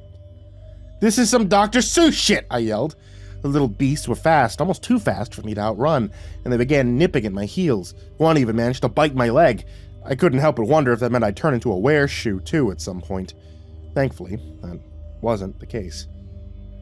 Once I could see the edge of the shoe department and the start of the women's apparel, I dove for it, aiming for an A-rack. When I came out the other side, I was somewhere else entirely. It was dark here. Cold. I almost preferred the shoe section more. I had no idea what department I was in now, if I was in one at all. Something about this place took my anxiety and cranked it up to a 15, as if it weren't already bad enough. It was so quiet I couldn't even hear the music that played over the speakers anymore. It was almost enough to want that god-awful candid retail radio back. Almost. Thanamart is a massive store. There's only one map of the place, and it's by the entrance, something I've only seen twice since I've been here. There's many departments that I've never even laid eyes on before. According to the map, the store stretches miles upon miles in every direction, which also means, God forbid, someone loses something or someone in here. It'd be like looking for hay in a needle stack. Wherever I had just appeared had no familiar landmarks, which meant I was very, very lost. The shelves here stretched high past the light beams and climbed up into the inky darkness that hung overhead. The store started to look slightly warped. The tiles weren't a square, and the floor felt like it was slanted at an upward angle in some places or downward in others. The shelves, as well as gargantuan boxes labeled with no language I had ever seen, began to lean and curve like I was walking through a funhouse. I tried my best to keep walking, to not peek over my shoulder every few steps. If there was something behind me, I'd prefer to just not know about it. I forced myself to finally call out. Any sound I made strained against the tension in my chest from the growing, creeping fear. Fred, can you hear me? If he was here, there was no way he'd hear me, and no way in hell I could bring myself to shout. The only response I received was a heavy, lead-lined curtain of silence. It was an oppressive silence, the kind that leaves your ears ringing with the sound of your blood pressure rising. The kind of silence humans spend hundreds of years trying to forget about and fill with the sounds of electricity. The absence of sound felt primal, almost predatory. If I had my phone, I would have put in my earbuds and put on some music or an audiobook. Hell, I'd even have settled for white noise. And until now, I thought that it was creepier than the quiet. Wherever I was, even the tap of my sneakers against the tile was being drowned out somehow. I wanted to start yelling, but I was so afraid of what could be lurking in the spaces where the lights couldn't touch. My voice didn't peak over a croaked whisper. That fear response was setting in. The one you get as a child, the first time you get lost in a grocery store. The fear that you'll never see your family again. That you'll be trapped here. forever. I want to go home. I want to go home and hide in my room where it's familiar, where it's safe. The loudest thing here was very, very quickly becoming my intrusive thoughts. It's funny, in a fucked up sort of way, how the human brain will just pick some of the greatest hits from your past like an evil jukebox when there's no real distractions. But I guess this one was appropriate. Fell into place seamlessly like a round falling into a chamber. I'd only been lost in a store once in my life, but it's easily one of my most vivid memories. My dad had actually forgotten me there. An old mom-and-pop store called the Farmer's Stand. I was stuck wandering around for almost 2.5 hours until the old woman who owned the place brought me to the police station when she saw me eating a loaf of bread right off the shelf. That was my second encounter with an officer, but there would be plenty to follow. The store owner, Miss Greta, would become a family friend, but I wouldn't see my dad again until I was standing beside his casket, watching him being laid into the ground. It had become a stain on my mind since the moment my all-too-young eyes watched as he was lowered into a deep, dark hole. A void in the floor. I don't want to say it appeared because that implies it was created. The space of nothingness in the floor rested inches from my feet. It was like a small section of the universe had failed to load in. What the fuck? A powerful bang of a shotgun going off cracked like thunder from the spontaneously appearing floor hole.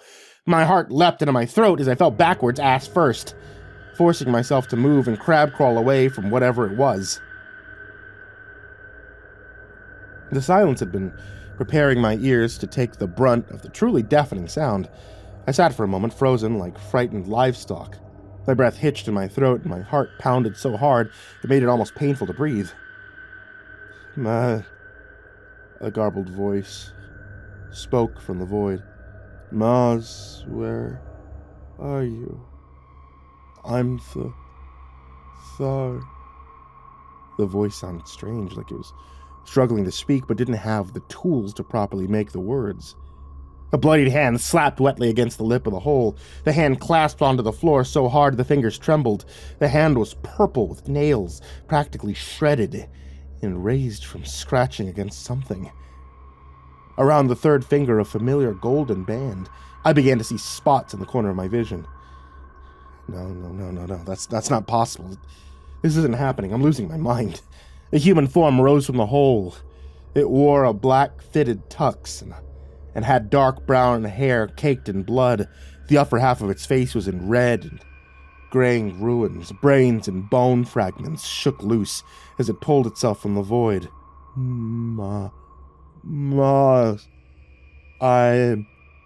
The shotgun gripped in its right hand hit the tile with a loud crack. It was barely a man rose from the void, heaving wet and ragged gasps. All I could do was sit and watch in horror as my father stood before me. His face, blown to pieces, dripped onto his shoes like a mask made of chewed gum. I am for... The malformed words echoed out from the only discernible hole left in his head. It was full of broken teeth and mangled tongue. His jaw swung like a tattered flag at the lower half of the head-shaped crater, where not even eyes or sockets were left. The sound of my father's voice, his decimated face, and broken stride as he now slowly limped towards me was too much. Something about the image in front of me pulled a loose thread in the back of my mind, throwing me back into that moment of pain and confusion when my aunt and uncle sat me down and told me, "Your father ate the barrel, Max. He's dead. He'd given up on me." The all-too-real phantasm took his gun and clumsily raised it towards me, aiming it so my eyes pointed right down the double barrel. He choked again, repeating the same disjointed drivel he had been sputtering. I'm so sorry. The thread tugged a little harder. This time I felt myself begin to unravel with it. I was sitting on my bed holding a rocket-shaped pillow. My dad sat next to me, and in his hands was a small, recently deceased rock dove. It was very much alive the night before when I'd rescued it. Sorry, Slugger, he didn't make it. My eyes were bleary from hours of shed tears, my mind straining to realize where I had gone wrong. But I thought he was going to be okay. I did everything I could think of. You did. It's not your fault. It's just how it is. My dad placed the little broken bird back into the box. He heaved a long sigh and hugged me. Things die, Max. Now it's your turn. The barrel of the gun was so cold it stung as it sat on the bridge of my nose. Dad, please don't, was all I could say. The words felt wrong. They caused the gears in my mind to grind against years of grieving. I heard a click, followed by a metallic check.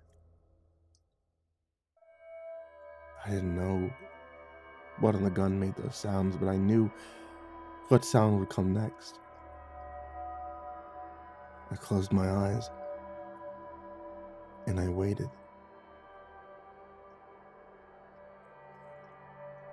Max, there's a call waiting for you on a brilliant pain erupted in my head with the sound of the page. The sound was loud. I could feel it on the floor beneath me and rattled in my skull. The bass of the horrible sound shook me down to the marrow. I could feel a hot gush on either side of my head, followed by a trickling warmth down my neck and collarbone. I couldn't even have the comfort of hearing myself scream. Passing out would be the only mercy I'd receive. Hey there, kids, it's me, MrCreepyPasta, and before we get started on tonight's really awesome story from Vincent Vinicava, I'm going to let you know about where it's from. Shadows in the Stacks, a horror anthology, is available now on Amazon, on Barnes & Noble, Apple, really anywhere you guys can be able to get your books. It contains stories from some incredible authors and has a foreword from Laurel Hightower. Most importantly, this new horror anthology is published in cooperation with Spirited Givings, and it's to benefit the San Diego Library Foundation. So, if you guys like books, period, it's a great thing to be able to support, and you get yourself a wide variety of new horror stories along with that, including the one that you guys are about to hear today. So if you guys would like to support, or if you'd like to just grab yourself a new book, take a look at the link in the description down below. And now, on to tonight's story.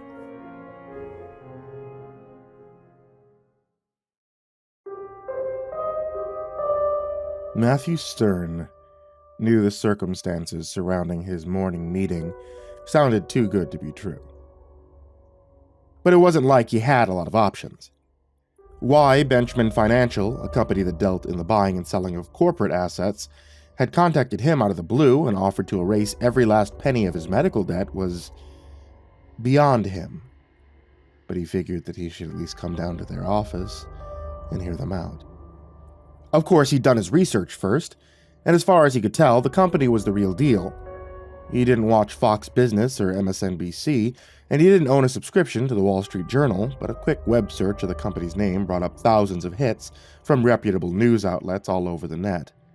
From commercial real estate to big tech, they seemed to have their tendrils in everything, although he couldn't help but notice they didn't have much of a presence when it came to nonprofit or charity work. There was, however, one exception. A program started by the company's founder awarded grants to hand-selected people who met certain unspecified criteria. One fluff piece Matthew found online ran a story about a Southern California woman who'd been the recipient of their most recent endowment. He skimmed the article and read the woman's testimony, which had only glowing things to say, then accepted Benjamin Financial's request to meet. Now he was sitting in the lobby of a swanky office on the top floor of a West Los Angeles skyscraper, fiddling with the sleeve of his one good blazer, and wondering if all the people who worked there could tell he was poor. "Sir?" Matthew glanced up to see the gorgeous young blonde who worked the front desk was now hovering over him, In her designer dress and stylish pumps, she looked more like a fashion model than a secretary, and yet being within her immediate proximity made him uncomfortably aware of his own mediocrity. For a moment, he was sure she was about to accuse him of wandering in off the street like a stray dog and have him escorted from the premises, but when she parted her perfect plump lips to speak, the tone he was met with was nothing but polite and courteous. "Mr. Wilcox is ready to see you now." He followed her from the lobby, watching her hips swoosh back and forth as they passed endless rows of glass boxes, each occupied by a professionally dressed, perfectly coiffed suited drone, either on the phone or pecking away at their computer, until they reached a large door on the other side of the office. She knocked, and the two waited quietly for a few awkward moments until a muffled voice from inside acknowledged their presence and granted Matthew permission to enter. It wasn't until the secretary had closed the door behind him that Matthew was able to grasp just how massive the office really was. Against one wall was a full bar stocked with pricey top-shelf liquor. Against the other was a television so large it could have accommodated an IMAX movie screening. In the center of the room, directly in front of the floor-to-ceiling windows, looking out on Beverly Hills, was an oversized desk, more expensive than Matthew's car, and sitting behind it was the man he had come to meet. "Matthew Stern!" He flashed Matthew a set of impossibly white, impossibly straight teeth. A small figurine twirled between his fingers. The man set the statue down in front of him when Matthew approached, then extended a hand outward.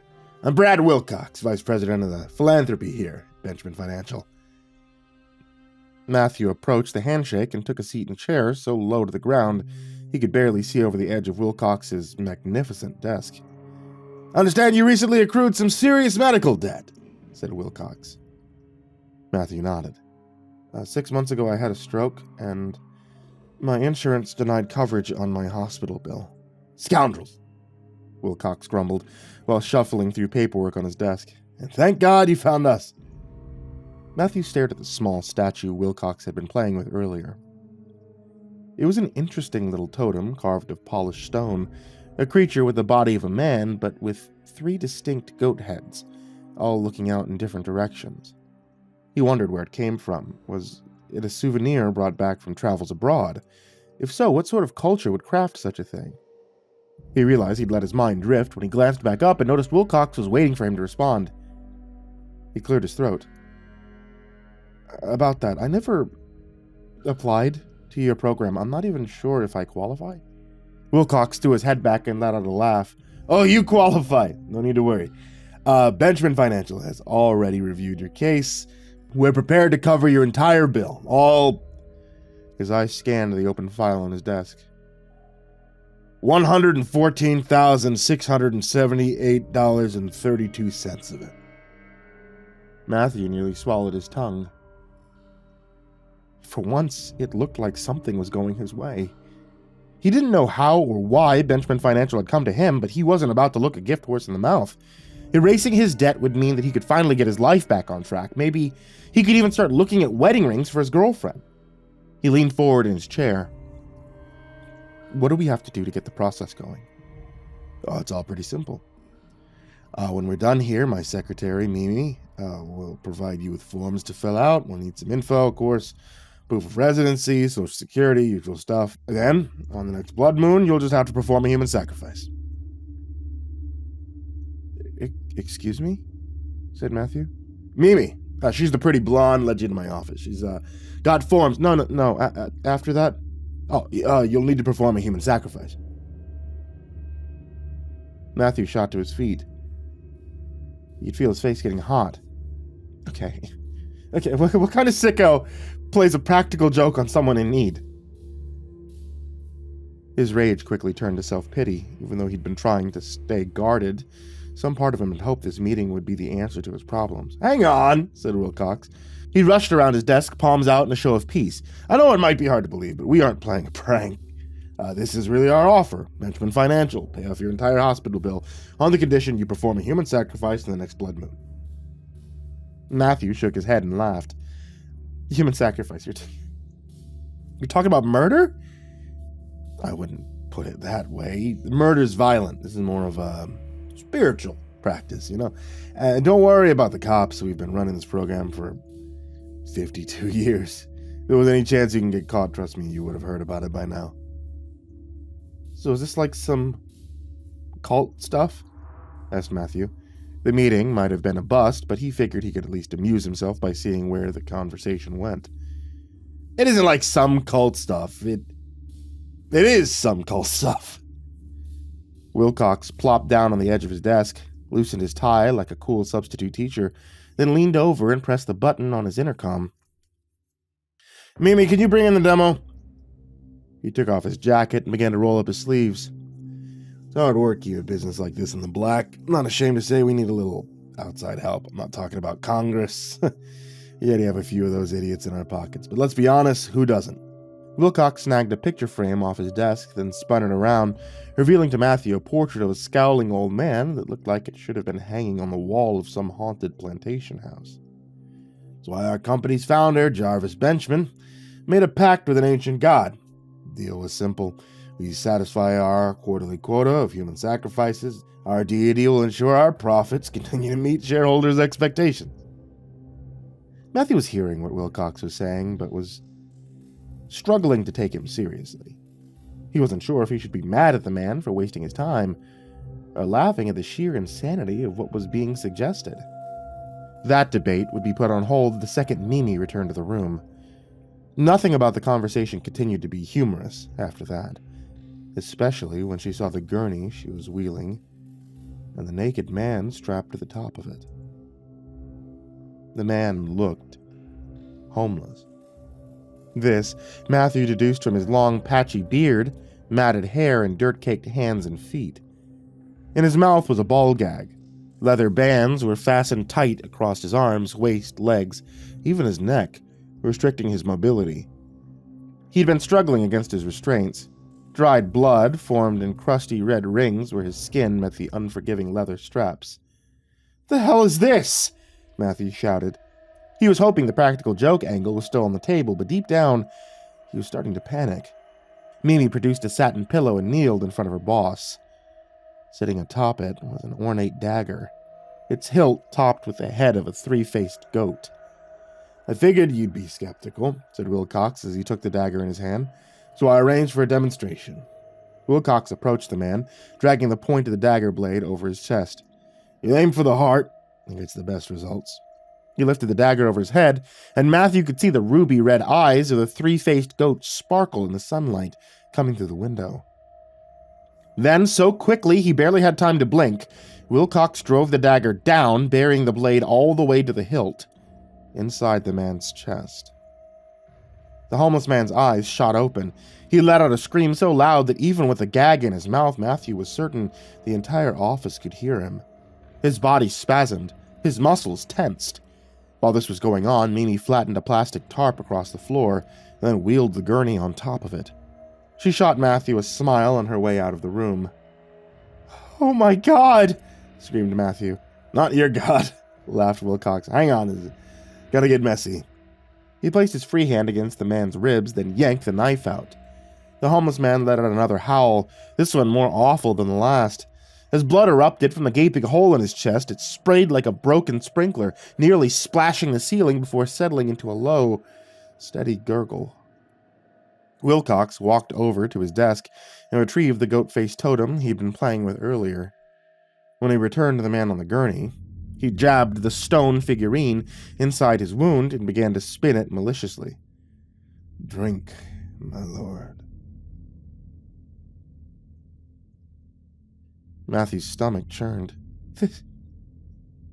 This is insane." "Does that matter?" snapped Wilcox, still spinning the totem in the man's chest. "It'd be positively batshit. Who cares, as long as you get paid?" Matthew glanced at the homeless man. His breathing was becoming more shallow and his face had gone pale. He lost a lot of blood and it was clear he didn't have much time left. "Why?" Matthew blurted out. "Why do you need me for this?" "Now that is a good question." Wilcox pulled the totem from the man's chest cavity and sat back down on the edge of his desk. "Our God's picky. Not just about sacrificing someone in his name. It's about who's doing the sacrificing. And believe me, if we could satisfy him ourselves without involving outside people, we would, but this little demonstration you just watched me perform wouldn't pop our stock for an afternoon in the bull market. So you killed a man just to prove to me that you're serious. Wilcox shrugged. Worked, didn't it? Matthew's head was swimming. I don't understand. Wilcox sighed. Look at it like this. My bank account is 8 figures. I own 3 exotic cars you probably couldn't pronounce the name of. And my kid wants to go backstage at the Taylor Swift concert. All I need to do is make one call and boom, she's there. I'm rich as hell, so it's no big deal if the death comes by my hand. The wealthy sacrificing peasants is kind of par for the course, you know? God couldn't care less about that. But you, regular Joe, that's the stuff that gets his juices flowing. It needs to come from a place of desperation. Poor, worthless, pathetic losers spilling human blood for the kind of money a guy like me wouldn't even roll out of bed for. Matthew gawked at the man, who was now very clearly a corpse. His body was still leaking blood, although it was more of a trickle than a gush at this point. These people were nuts. But he didn't want to end up like the man on the gurney if he said no. I need some time to think about it. Of course, smiled Wilcox. You have until tomorrow night to make up your mind. That's the blood moon. If you're not here to perform the sacrifice, we'll need to go with our backup, and you'll be left to deal with your medical bills on your own. Please understand there's someone in the wait list behind you, and you won't be offered this opportunity again. Matthew nodded and started towards the door, but only managed to take a few steps before Wilcox spoke up again. And Matthew. He stopped in his tracks. Matthew didn't want to turn around, but he forced himself to. Once he had, he wished his eyes were anywhere else than on Wilcox. The man was sitting on the edge of his desk. Only now he had popped the blood-coated totem in his mouth and was spinning it between his lips like a lollipop.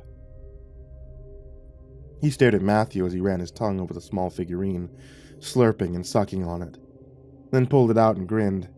The blood smeared against his 2 white teeth. It looked as if Wilcox was smiling at him with a mouthful of peppermint candies. When you stop at Mimi's desk on the way out, remember to get your parking validated.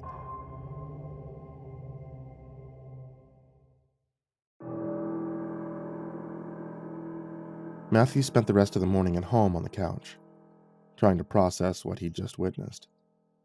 Wilcox, Mimi, and quite possibly the entire West LA branch of Benjamin Financial were utterly insane.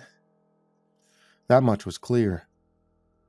What he was unsure about was how much danger he was in now. He was dealing with people who believed murdering another human being would somehow magically improve their company's bottom line. It was safe to say they weren't playing with a full deck of cards, but would they come after him if he turned their offer down? They hadn't threatened him directly, but that wasn't enough to make Matthew feel safe. He considered calling the police, but remembered when Wilcox had suggested the company had connections with the cops. Was it possible that LAPD was in Benjamin Financial's pocket?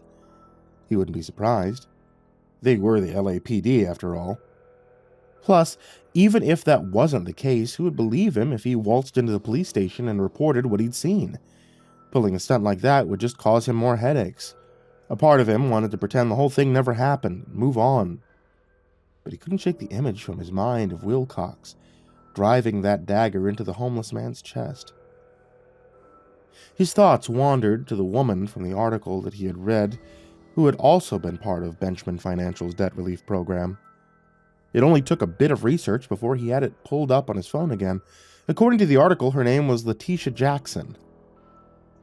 Nothing about her smiling face in the picture gave him the vibe she was capable of committing murder, but the fact that she had accepted a grant from the company just 1 year prior meant she had killed someone in much the same way Wilcox had. He needed to talk to her. If anyone would know what he was dealing with, it would be her. A bit of internet sleuthing brought him to her social media profile. He gave considerable thought about what to write her. This was his one chance to get inside, information on the company. The last thing he wanted to do was scare her off. Once he was ready, he typed out a message. You don't know me, but my name is Matthew Stern. I've been contacted by Benjamin Financial to take part in the same program you were involved in. I was hoping we could talk." He punched in his phone number and then hit send. The door of his apartment flung open. And for a second, he thought it would be Wilcox grinning his blood-smeared grin, eyes ablaze with fire and horned goats sprouting from his forehead. Matthew threw himself back in his seat, ready to scream, but when his eyes fell upon the door, his pulse began to slow. Standing at the entrance was Nina, his girlfriend, who had been shopping with her friends all day at the mall. "Hey," she said. Nina skipped towards him, shopping bags in hand, then dropped them at his feet and took a seat beside him on the couch. She stopped chatting him up about her day, but stopped mid-sentence and cocked her head. "What's wrong?" she asked. "Nothing," Matthew lied. He glanced at the bags, taking a mental estimate of how much money she'd spent.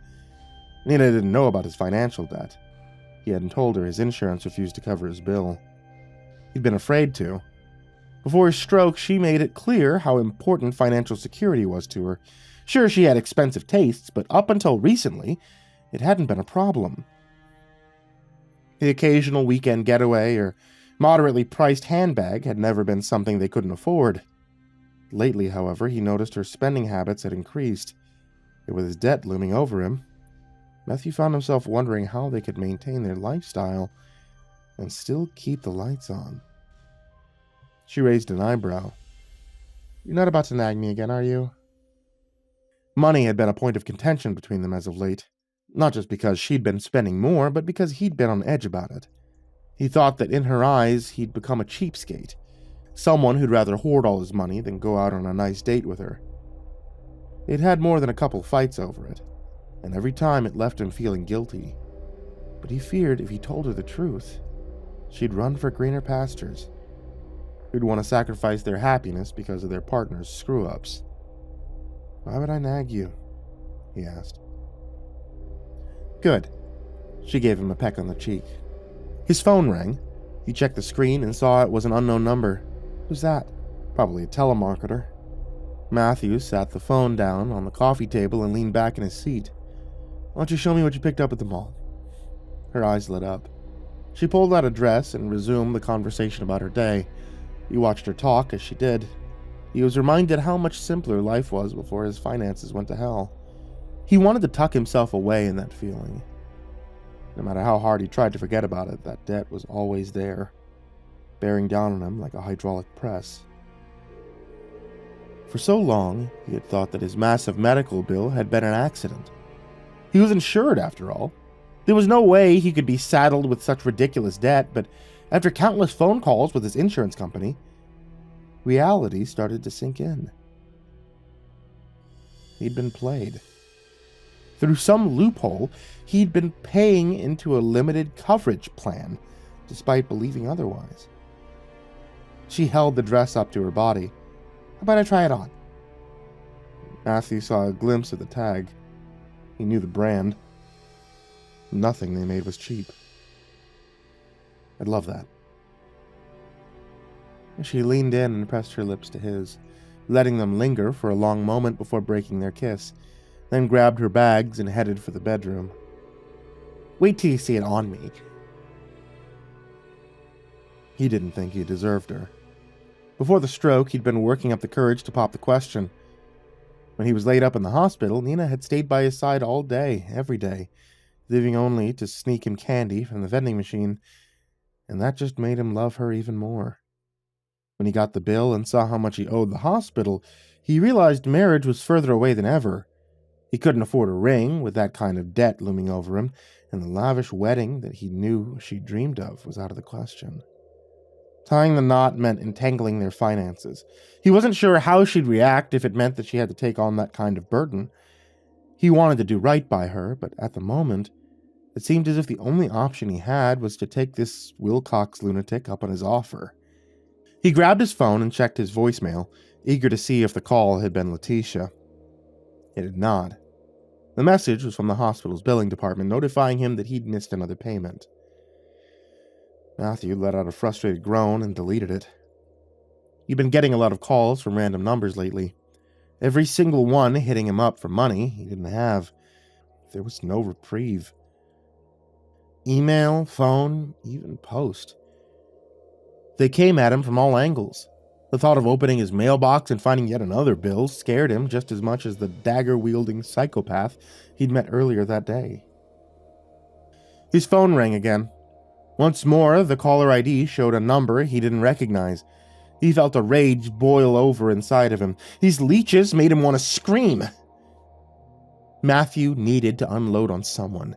He didn't care who. But for once, he needed to feel like he was in control. He answered the call. "I don't have your money, you blood-sucking parasites!" "Hello?" said the voice on the other line. "This is Letitia Jackson. I assume I'm speaking with Matthew Stern?"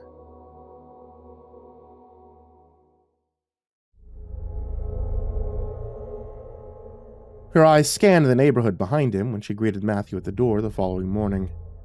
Letitia appeared on edge, nervous, perhaps even a little afraid to speak with him, but their face-to-face meeting had been at her insistence once she'd learned about his offer. Gone was the smiling woman from the picture that he had seen online. This one was thinner, more stern, and she looked like she'd aged years since that photo had been taken. A gray streak ran through her hair, and wrinkles creased her face around her eyes and mouth. Once inside her home, Matthew was able to see a different side of her. He'd been anxious before walking through her front door, but the kids' toys scattered across the floor helped to ease his nerves. Aside from that, the rest of the home was neat and orderly. Pictures of children and grandparents hung on the wall. Knickknacks lined the shelves, porcelain cats and overpriced candles. This was not the home of the cold-blooded murderer Matthew had expected to meet. No, this was a woman with a family. She disappeared into the kitchen and reemerged moments later with 2 cups of coffee. She'd even gone to the trouble of breaking out the fine china. Matthew accepted the drink and sat across from her on the living room couch. "It was a wildfire for me." There was a pained smile on her face. "You remember them from a year ago? 400 acres went up in flames.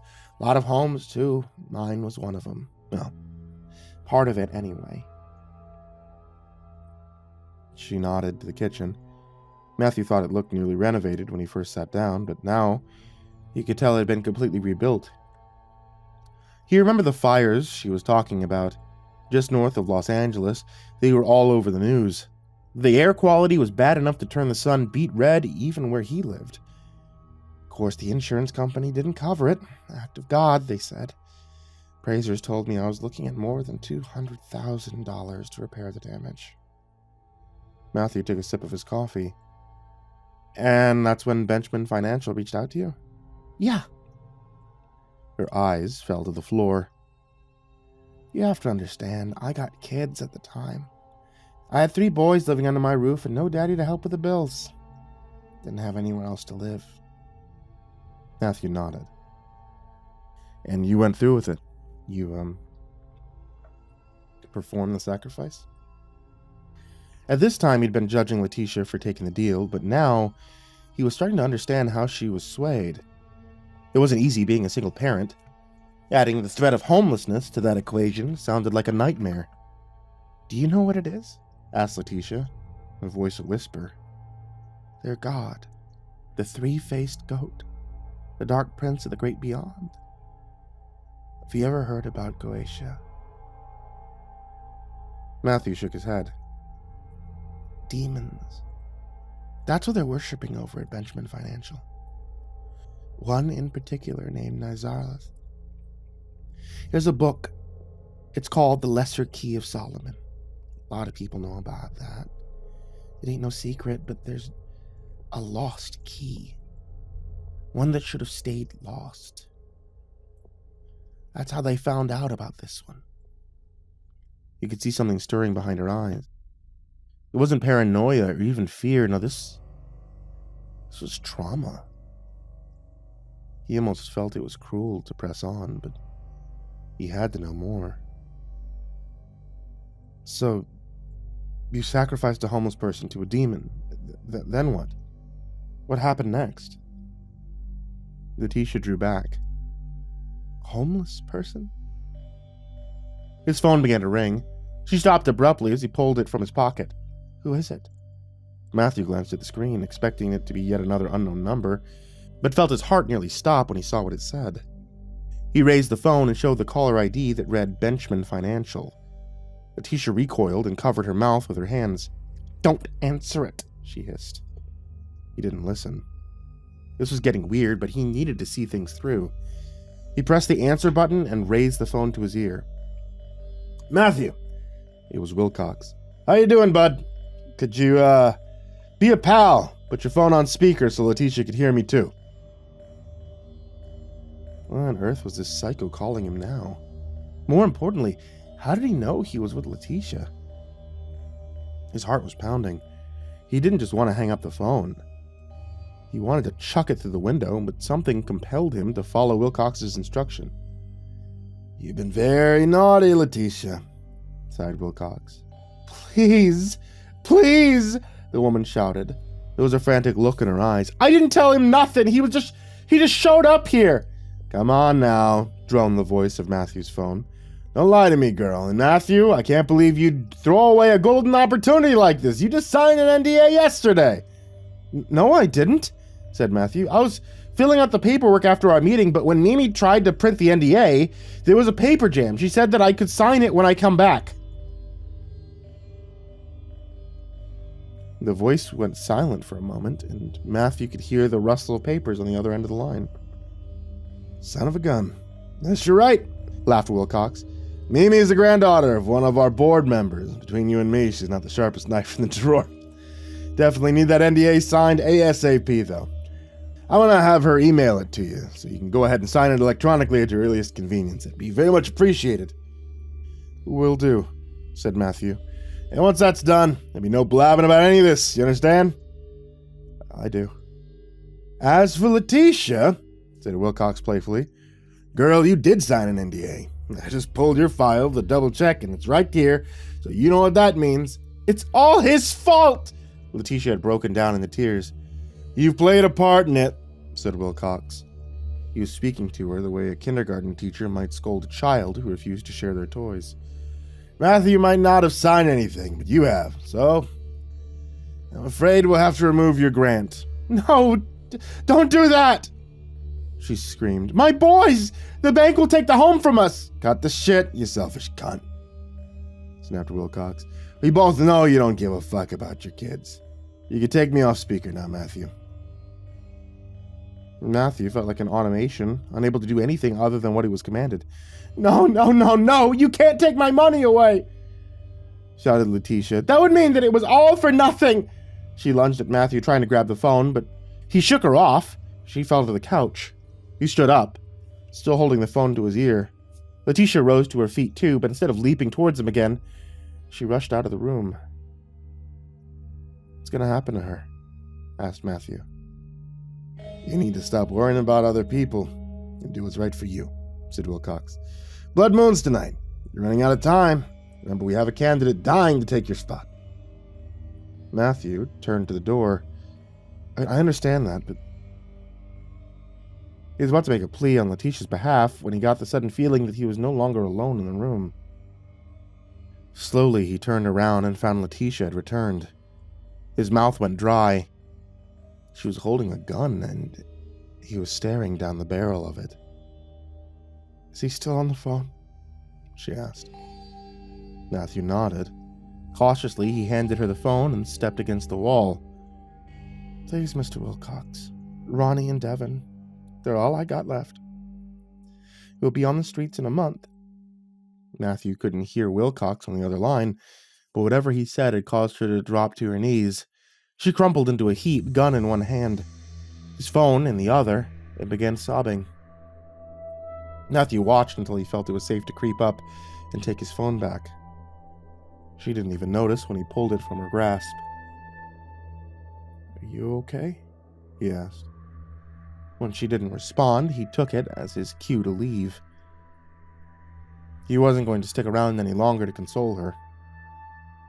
He walked out onto the front step, closed the door behind him, then lifted the phone to his ear once more. Mr. Wilcox, are you there? The line was dead. Wilcox had hung up. It sounded like a clap of thunder.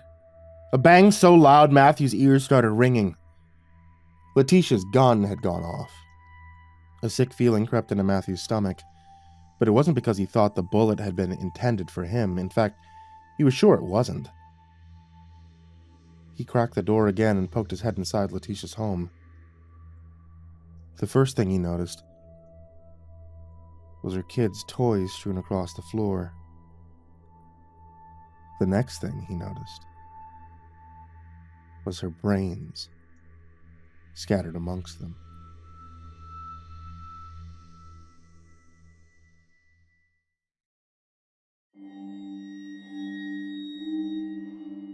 He threw up when he got back to the apartment. Before yesterday, he'd never witnessed a person die before. Now he'd seen it happen twice. Luckily, Nina was out. She'd gone to some fancy restaurant in Santa Monica with friends.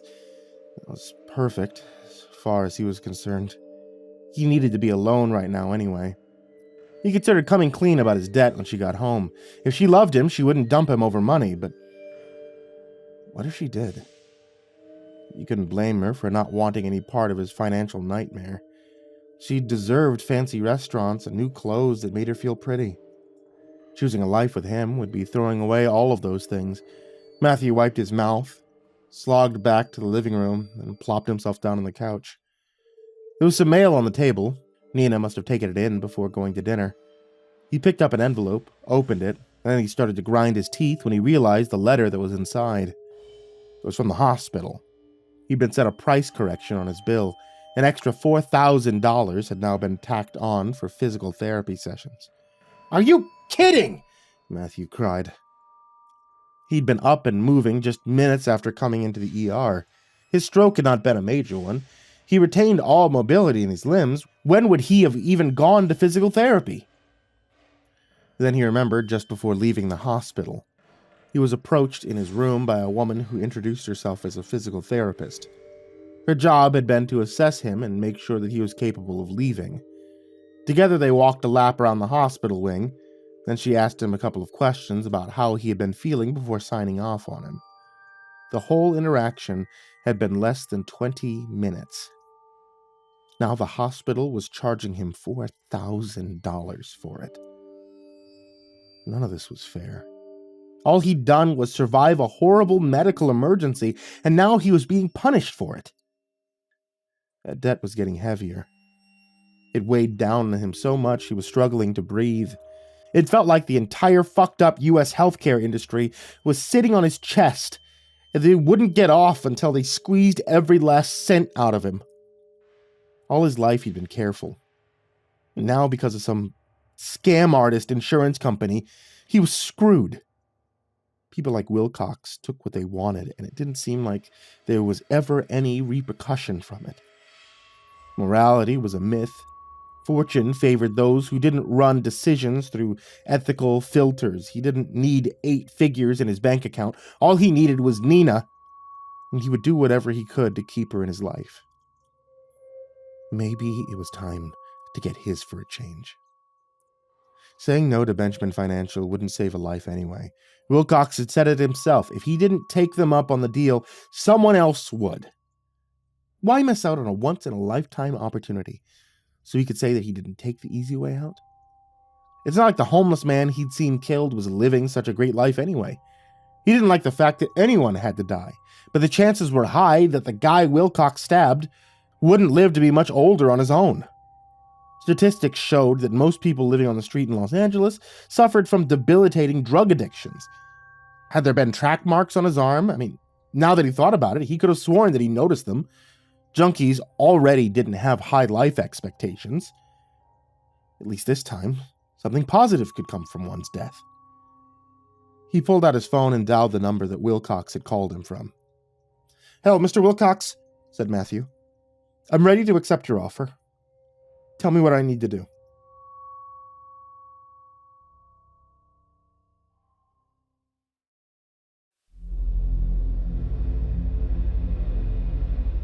He'd been instructed to arrive after hours.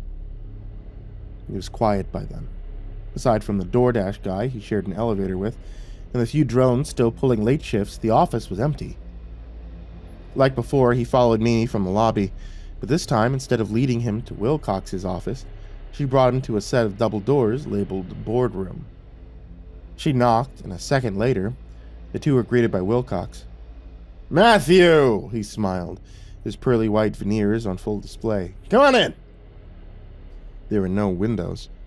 Opposite the entrance was a private elevator, glistening golden doors, standing in stark contrast against the room's drab green walls. Around the perimeter hung portraits of the sullen, white-haired executives of the company's past. And in the center of the room, sitting around the conference table, were the sullen, white-haired executives of the company's present. "Let me introduce you to the board. They'll be joining us for our little sacrifice today," said Wilcox. He turned to address the group. "Everyone, this is Matthew Stern." Matthew shuffled up to the table. He hadn't anticipated there would be anyone else watching. "Who's your provider?" said one board member. He had removed his oxygen mask to ask the question. "Sorry?" Matthew cupped his ear. "Your insurance provider. The one that skipped out on your hospital bill." "Intercontinental Health." "Ha!" snorted a geezer in a wheelchair. "I own a stake in that company." Wilcox handed a clipboard to Matthew. "We got one more form for you," he said. "Just a waiver. You'll be signing over your sacrificial benefits to Benjamin Financial in exchange for the monetary compensation we discussed." "Oh, okay, I guess," said Matthew. His mind felt foggy. "Do you have a pen or so?" Wilcox snagged Matthew's hand and pricked his finger with a pin. "Ah!" A bead of blood formed at the tip of his finger. Wilcox pressed it to the line on the paper where Matthew had been planning to sign. "All set," he said. "Let's begin." The board erupted in cheers, followed by wet coughs and wheezing. Everyone stood from their seat, except, of course, the geezer in the wheelchair, and began to strip. "What's going on?" said Matthew. "Part of the ritual is always a little weird," said Wilcox, peeling the socks from his feet. "Let's go with the flow." The board members approached Matthew and started to undress him. He tried taking Wilcox's advice, but he was already feeling vulnerable, and the naked old men and women pawing at his body certainly weren't helping. He fought a little, but they paid him no mind. They tore away his shirt and yanked at his belt buckles. Just as his pants were coming down around his ankles, Mimi returned to the room. She was carrying a headdress topped with skulls of 3 goats. A long red cape flowed from the back of it. He lifted it high and placed it on Matthew's head. He knew he looked stupid, but wrapped himself in the soft velvet cloak, thankful for the bit of modesty it provided. Once she was finished dressing him, Mimi wheeled in a cart with a punch bowl and began pouring the board members' drinks. It wasn't until the bitter, coppery scent filled Matthew's nose that he realized what it was she'd been ladling into crystal chalices she was passing out. The board gulped the blood greedily, letting it run down their sagging breasts, bloated bellies, and shriveled testicles. They drained their glasses, splashed what was left of it onto their faces, then kissed it into each other's mouths. As they rubbed their liver-spotted bodies against each other, their naked figures began to warp into something terrible. Spines gnarled, limbs twisted, tendons ripped and popped. Bat wings burst from their backs and horns emerged from their brows, jutting into the air that corkscrewed into tight spirals at the sides of their heads. Their faces took on a feral look. All around the room, yellowing eyes rolled in ecstasy as vile moans poured from forked tongues. They groped each other, tying themselves into a repulsive knot of loose skin and varicose veins. Matthew stood still, afraid to even move, as the smacking of blood-soaked lips and the sickening scent of gore-coated genitals assaulted his senses. His body shivered. The undulating mass of flabby flesh was pushing him closer to the brink. He wasn't sure how long he was forced to witness the perverse performance, but as soon as Wilcox raised his hand, the madness ceased. Matthew stared at him, perplexed. Unlike the others, Wilcox was still human in appearance. He may not have grown wings or horns, but his nude form now revealed a strange secret he'd been hiding. Matthew would have never guessed that beneath Wilcox's custom suit and Brooks Brothers shirt, the body of the man who recruited him into the program was covered entirely in sigils. They had been tattooed in bold black ink along his upper arms, legs, back, stomach, and chest. One was now even painted in blood on his forehead. "It's time to head to the temple," he said. They came to the elevators. Wilcox scanned the keycard and the golden doors slid open. Once everyone filed inside, he pressed the elevator up button. "I thought we were on the top floor," said Matthew. "Is the temple up on the roof?" The chorus of snickering swelled around him. "Up? It isn't up at all," replied one of the board members in an impish smirk on his face. "It isn't down," chuckled another. "It isn't left or right," chuckled a third. "It doesn't exist in three-dimensional space," crowed a fourth. They grinned at him like a school of piranhas. If the elevator ride was longer, Matthew might have asked them to elaborate on their Mad Hatter-esque rant, but that no longer mattered the second the doors opened. Any questions he might have had were gone after that. They had tumbled down the rabbit hole, along with what was left of his grip on reality. He most certainly wasn't on the roof of the building, or any other building for that matter. The elevator doors had opened into what looked like an endless black void. A bizarre swirl of ever-changing colors, some of which Matthew knew, some he couldn't describe, floated over their heads like an enormous, iridescent jellyfish, almost as long as a football field. It twisted into mind-bending mandalas before collapsing in on itself and then blossoming again into unimaginable geometric figures. A guttural echo, 1,000 times louder than any foghorn, resonated from all directions, and at times Matthew thought it was even coming from inside his head. Extending out from the elevator was a stone bridge held up by seemingly nothing. It snaked and zigzagged its way into impossible directions, like something out of the mind of M.C. Escher. It switched back and forth, in and out, often doubling back and looping into insane lemniscates that somehow progressed towards a circular stone platform just a couple 100 yards off. "Right this way," Wilcox said. Blood was once again smeared across his smile. Matthew shook his head, unable to even utter the words no. He wished he could scream. But at this point, his mind was struggling to comprehend how to. Old hands pressed gently against his shoulders, nudging him from the elevator and onto the bridge. They marched, the board members singing and chanting in a language he never heard. Their words, strangely in sync with the horrible sounds blaring inside his skull. There were times when he thought he caught a hint of the word Nizaleth, and times when he thought their bizarre noises even disclosed disturbing secrets to him. But regardless of what he could or could not understand, every syllable invoked a horror inside him, and it took nearly all his strength not to fling himself from the bridge and into the abyss.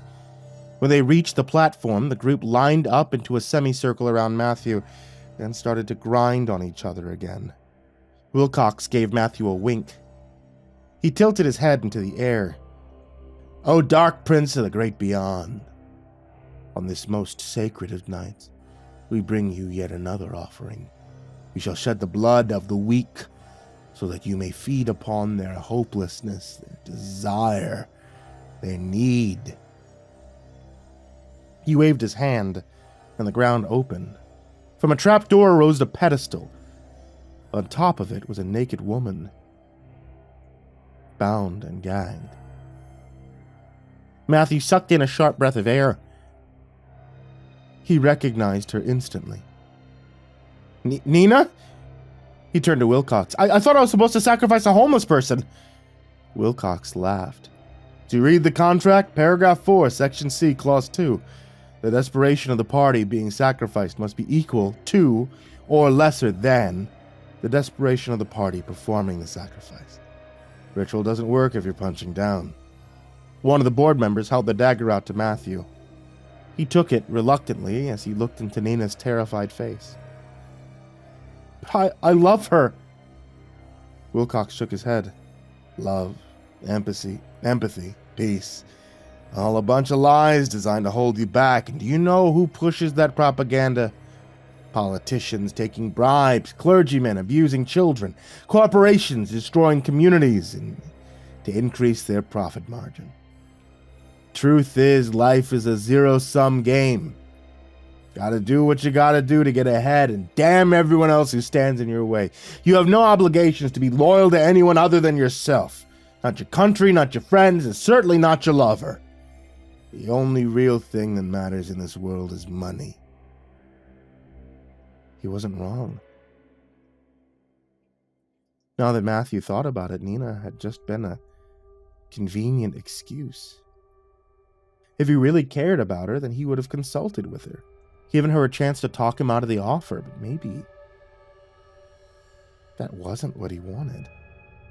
Maybe all this time he'd been looking for a reason to say yes to Benjamin Financial. He'd had so many opportunities to reject Wilcox's offer and hadn't. Instead, he'd been fighting his conscience, jumping through hoops just to give himself the opportunity to be standing right here, dagger in hand. He glanced down at Nina again.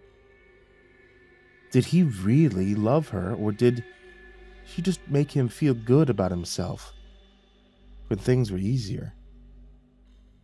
Was that why they'd been arguing? Because for the first time in his relationship, he doubted his worth as a person. But no, he couldn't do that. Sure, the money would be nice, but despite his anger, despite his desperation to relieve himself of his debt, there had always been doubt in his mind, something deep inside him that he couldn't ignore, screaming that this was wrong. "I can't," he said. The group stopped their orgy.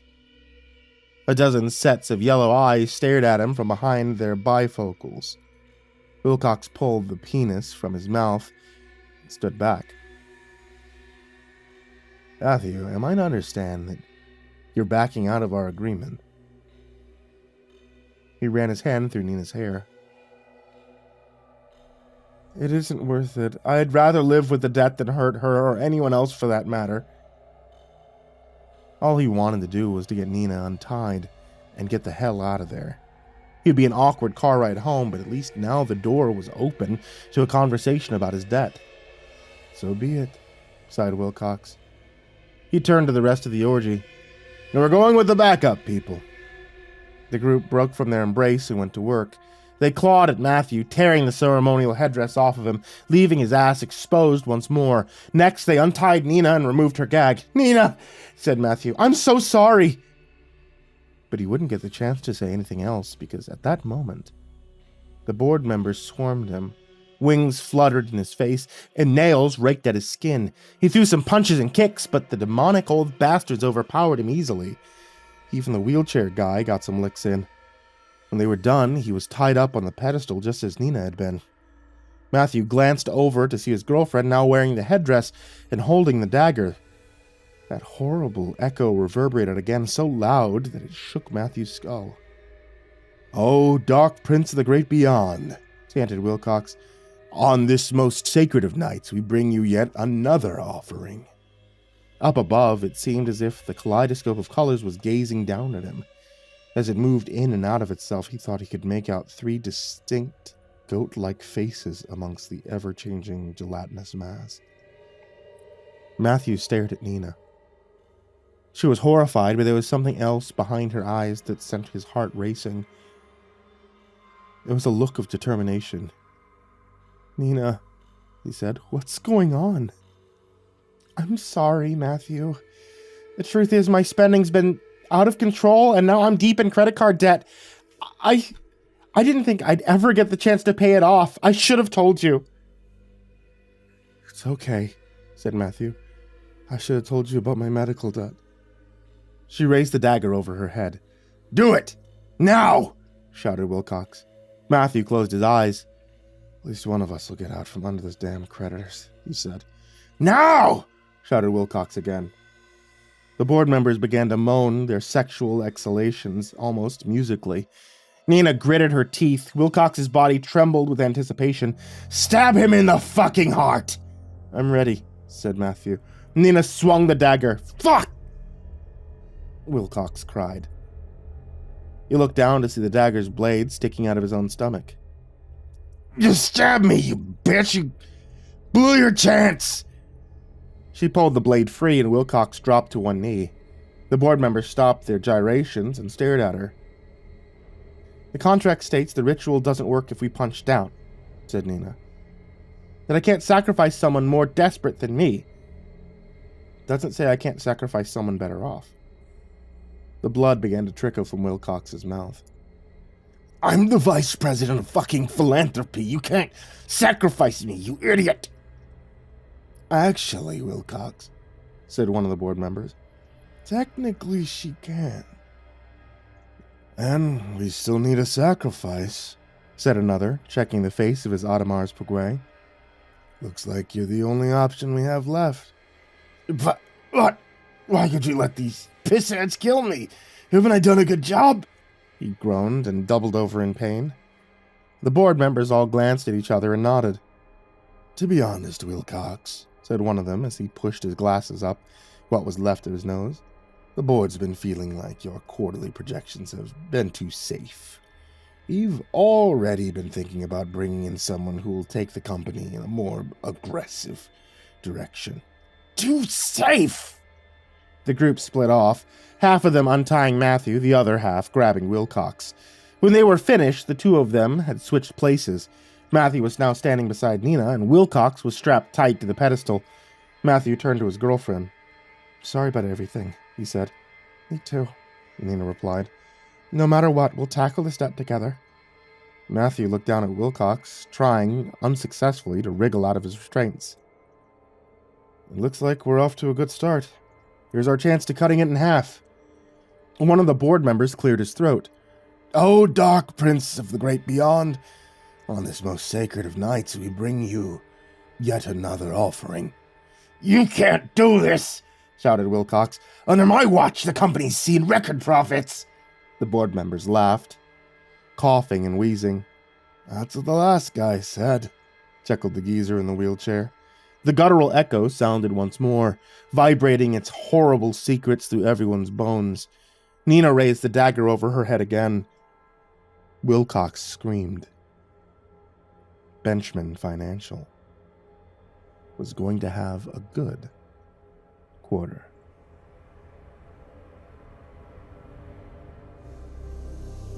"Yo, Perry, I've got a bite!"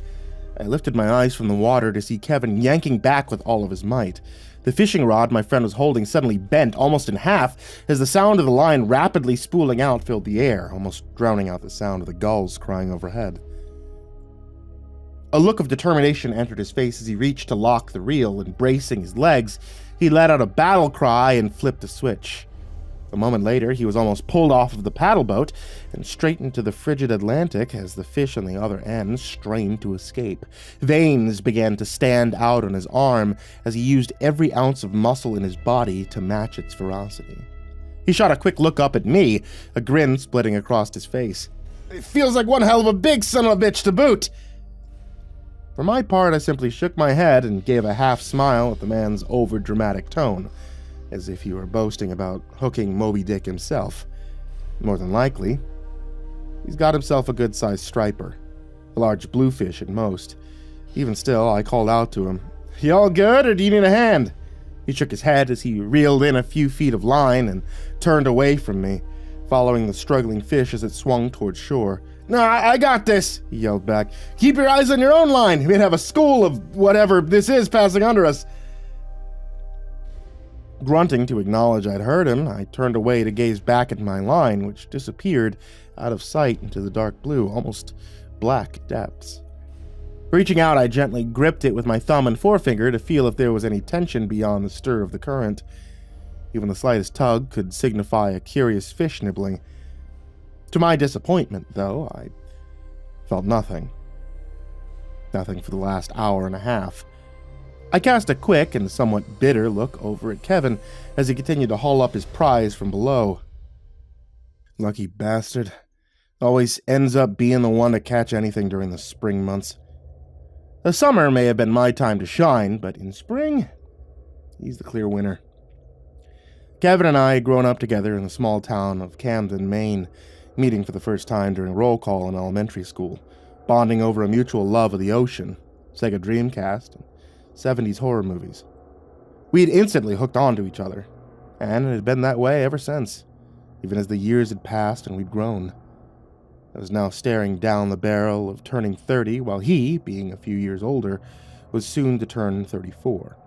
After finishing college 4 years ago, I decided to move back to my hometown, pining for the sound of the seagulls and lobster boats over even all the excitement and fun that Boston had to offer.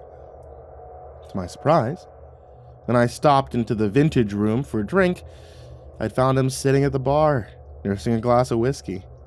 After embracing each other and over a few more drinks, I'd found he decided to stay, taking on a job as a deckhand on his uncle's lobster boat. That's where the topic of paddleboard fishing had come up. It was a hobby he'd taken up after being introduced to it by a tourist who'd passed through some years prior, one he'd taken a shine to. "One of the most fun times I've ever had on the water," he said. "Seriously, you gotta try it. Just once. You'll catch the bug like I did." And he'd been dead on the money. Even having to learn to maintain my balance and don a wetsuit to keep from freezing during the colder months, it was a blast. More than that, it was like the old days of the two of us fishing together. The only difference is trading in the small two-person rowboat for the boards. And especially during the summer months, when both of us caught equal amounts of stripers, mackerel, and bluefish. It became a thrilling, friendly rivalry to see who could come out on top.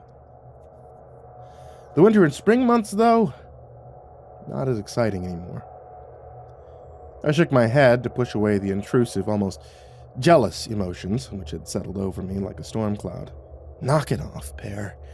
Don't let the ugly green monster ruin the fun. Just do as you always do and shrug it off. Besides, we still got half an hour for you to catch something." The mental encouragement seemed to bolster me, and I felt a genuine smile split the sourpuss face that had been plastered there.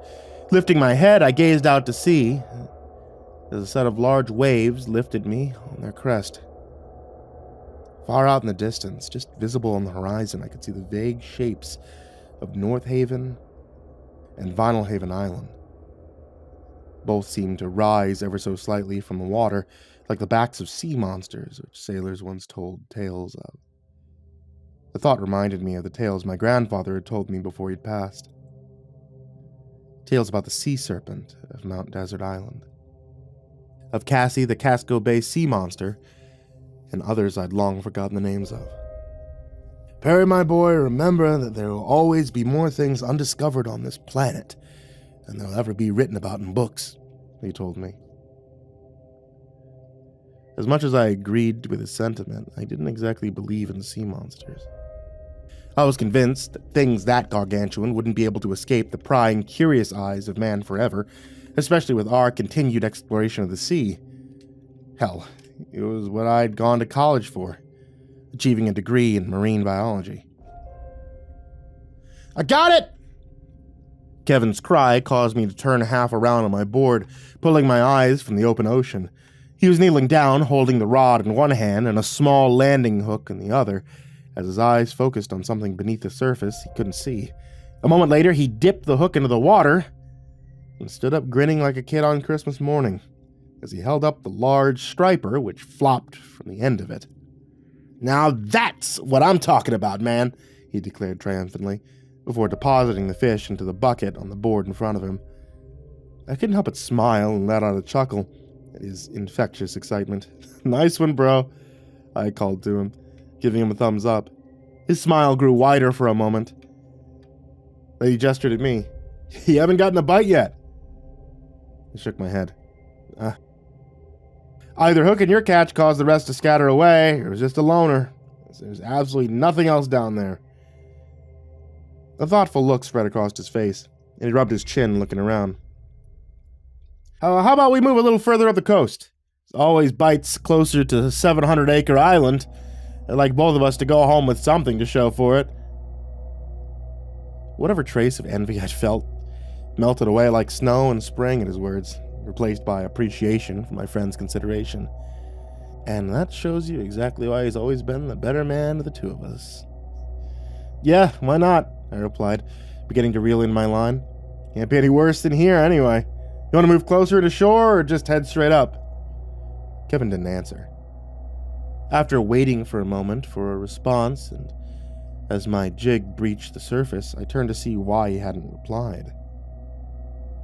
To my surprise, I found his gaze not on me, but beyond, further out to sea. His eyes were narrowed, indicating that he was squinting as he raised a hand to shield his eyes from the sun, which strained to shine through the clouds overhead. I felt a wave of confusion wash over me and quickly hooked my jig into the rod, setting it down in its holder and turning to follow his gaze. For a moment, my eyes scanned the waves, unable to locate what had caught his attention. And then I finally saw it. At first, it was just a small splash, something barely perceptible amongst the rest of the ever-moving ocean, and a small flash of yellow caught my gaze. It appeared only for a split second, then seemed to pull under the waves. After a moment, it reappeared, a few feet ahead of its prior position. What the hell? It reappeared a third time, and for whatever reason, I felt something uncoil itself inside me as I suddenly realized that whatever it was heading in our direction. I shot a look at Kevin. "Dude, what the hell's that?" I softly called out. He kept his eyes trained on the approaching sight, but slowly shook his head. I honestly don't know, Perry," he answered. But the words were barely out from his lips when I saw a look of recognition flash across his face, the confusion replaced by a look of incredulity. Actually, scrap that. I do know what the hell that is, but... The hell? I turned back to see the object was less than 40 feet from us now, and immediately recognized it myself. A buoy.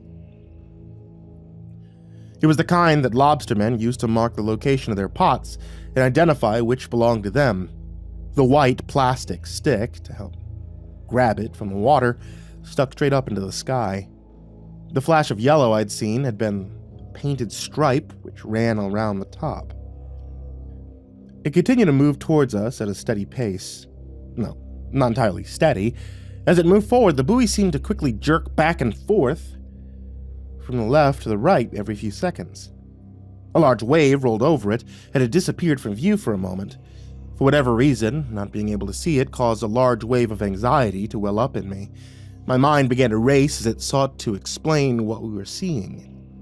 And it's clearly a lobster buoy, but there's absolutely no way the trap should be moving. Not where they're weighed down with large bricks and metal. Even more so, the tide's going out, not in. It'd be going out to sea regardless. The only way that it could be moving in that manner is if something got caught on it. And the only thing big enough around here to drag a pot is a shark, I breathed. Every fiber of muscle and sinew in my body suddenly tensed up as the answer kept repeating in my mind. I slowly turned to look at Kevin.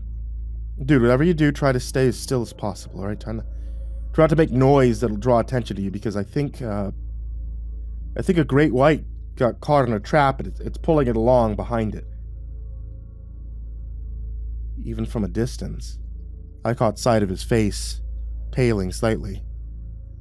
"Oh, good God," I heard him mutter weakly. I didn't blame him one bit for it. Great whites are some of the most powerful sharks that roam the oceans, ambush predators. Their bites are thousands of pounds per square inch. They could easily bite a man in half. This one was likely attracted by the struggles of this fish on Kevin's line, and it's moved in to investigate. And we're standing here, 2 friggin' paddle boards. We're sitting ducks.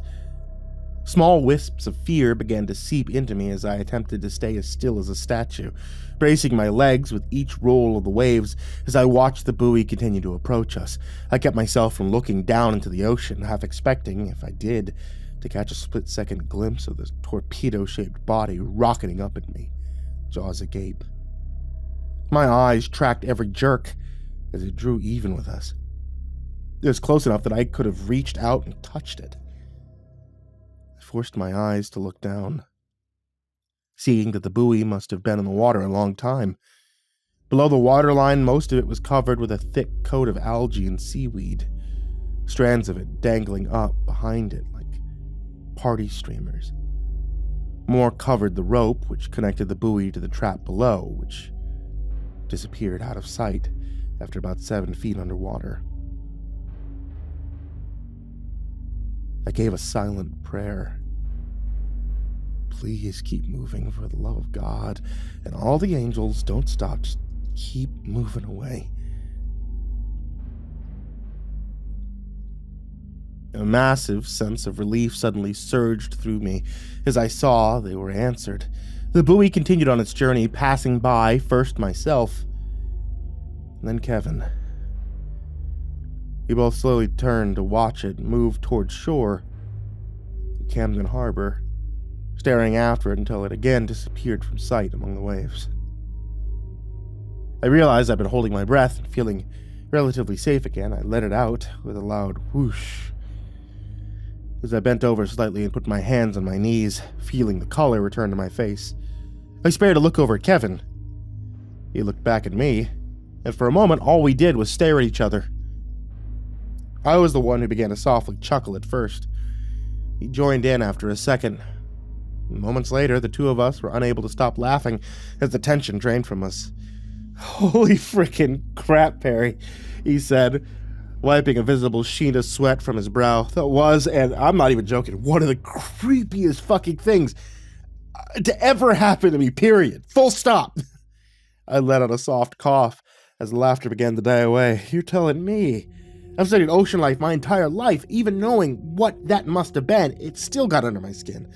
Makes you realize, just how insignificant and vulnerable we are away from dry land, huh?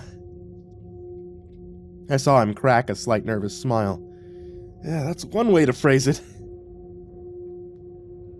He turned back to look after where the buoy had disappeared before turning back to me. So, now what should we do? Head straight back for shore, stay out, finish fishing? I bit my lower lip, gently, as I thought. His very question had been one which had begun resonating inside of my head. After a time, I answered. Honestly, I'd stay out, at least for a little bit, even though part of me screaming to get to shore. It's the same direction that it went. I pointed towards the harbor for emphasis before finishing. So we should give it enough time to move on, otherwise we risk running straight into it. Realization flashed in his eyes, and he nodded as my words registered. Got a good point there, my friend, he said, before giving me a genuine smile. Good thing you went to school for what you did. I would have been the dumbass to just head straight back. He hooked a thumb behind him in the direction that he'd suggested we'd go. So want to use the time to try and get yourself a fish before we get our asses back to the safety of dry land?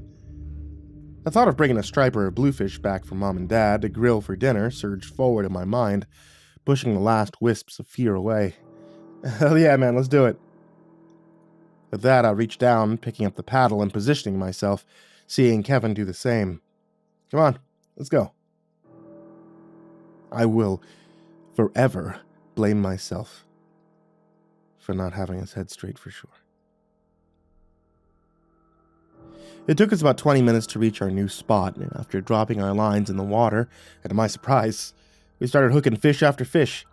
The elevation that surged through my heart and mind with that first bite and bend of the rod, it caused me to forget all about the nerve-wracking experience we'd had, and soon the two of us were whooping and hollering as we hauled up striper and mackerels galore. Told you this would be a good spot, Kevin called to me. I shot him a grin back. You weren't lying, bro. It's the best fishing we've had all spring, and one of the first times I've hooked anything outside of summer and fall, he snorted as he dropped his line back in the water. That mean the green shade of envy you've been covering with is lifted? I jerked my head up, feeling a stab of shock crash into me at his words. How the hell did you... I began, but he cut me off, laughing loudly. Dude, we've known each other our entire lives. Give me a little credit in knowing you. For a moment, I continued staring at him, my mouth hanging slightly open. Then I did the only thing I could think to do. I laughed as well. He wasn't wrong. Shaking my head, I turned to jerk my rod up and down slightly, trying to tempt another fish to take the bite. Even though my catch bucket was rather full, I still hoped I'd get one more to finish the day. Nothing seemed to be biting anymore. It's almost like all the fish realized we were here and fled.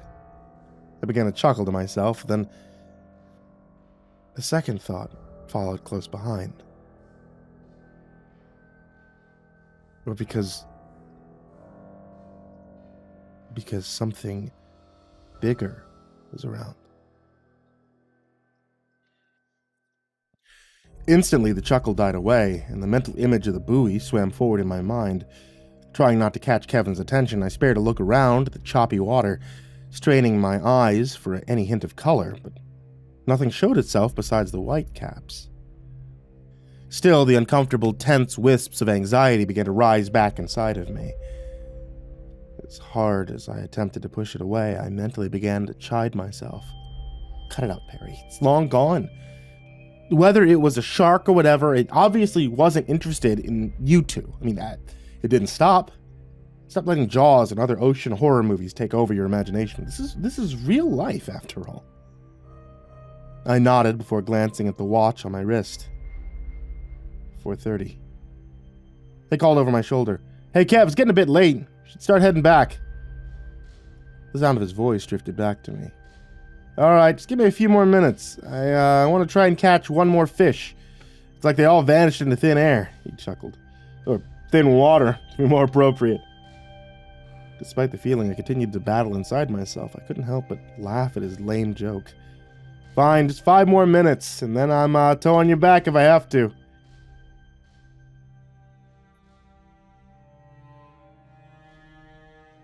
I looked over my shoulder to see him give me a mock salute with his free hand. Sir, yes, sir, he barked in a caricature of his drill instructor father. I smirked and shot him the bird before turning back. Even still, I kept shooting glances at my watch, willing for the second hand to spin faster. Finally, after what seemed like a damned eternity, I saw that 5 minutes had passed. I turned around. Hey, Kev, I called out. I saw him lift his eyes from his line to look up at me. Vaguely, I heard him call back, but his words seemed to be drifting away as though a thick fog were separating us. I felt as though my scope of vision were narrowing to a small cone as my gaze moved past him. Back in the direction of the harbor, where a flash of bright yellow had appeared for a split second above the waves, I heard Kevin attempt to call back to me, but my gaze remained on the spot about 40 yards away. I started to fight against myself. Dude, stop scaring yourself. There's nothing there. You didn't see an... Whatever mental chiding I intended to use next deleted itself as the flash of color came again. And this time I knew it hadn't been a trick of my mind. It was confirmed as I saw the white stick emerge back into the air as the buoy moved through it. A trough in the waves. My blood suddenly ran cold as I forced the single word out from between my lips. Fuck. In my peripheral vision, I saw Kevin turn to follow my gaze and then freeze as he caught sight of the object moving towards us at a far faster clip than it had in our first encounters. Fuck me sideways. He turned back to me. Stay still, as we did last time, Perry, like you said to me. Don't draw attention to yourself. It'll lose interest and move on. The man's words snapped me out of my stupor. I'd fallen in, and I blinked my eyes rapidly before shooting the man an appreciative nod and shifting my gaze back to the buoy. It rapidly closed to the distance before moving out to the side about 20 feet from Kevin's board. It stayed still in place there for a moment. The jerking motion stopped and the buoy simply standing up straight in the water. Despite the anxiety and small swell of fear coursing through my veins, I couldn't help but feel a wave of confusion wash over me, like the waves around us. That's... what the hell? How is that possible? Great whites and most other mackerel sharks can't stop swimming and hover. They asphyxiate. They die otherwise. So how is it able to just stay still there like that? As I fought to comprehend what I was seeing, the buoy began to move again. It resumed its rapid, jerky journey, moving around Kevin. I turned, seeing my friend slowly set down his fishing rod next to his feet as he continued to eye the shape. Both our eyes watched the buoy as it moved around to sit in front of me. roughly the same distance it had from him. After a second, it moved back around to him, then back to me. My mind suddenly cleared, all the raging thoughts fleeing like the fish had. A single horrific realization entered it. It's circling us. Recognizing the predatory behavior caused a cascade of shivers to shoot up my spine as it moved around us again. I looked at Kevin, seeing a look of fear finally break his forced calm demeanor. "Dude, what the hell do we do?" he asked, his voice weak. I slowly shook my head, moving my gaze back to the buoy. "I don't know, man. But something really isn't right here." Before I had a chance to reply, I felt the board under me shift, almost violently. I felt as though the board had begun pushing up from below by a sudden immense change in water pressure, and I struggled to not fall headfirst into the ocean. As I regained my footing, the scientific section of my brain presented the simple but terrifying answer to the inner argument I'd had with myself a moment ago. I felt my breathing start to come in short, ragged gasps as I tried to push it away, but with all the evidence I'd seen and the huge water surge that I just felt, too large to even come from the biggest great white, there was no alternative. "Kevin?"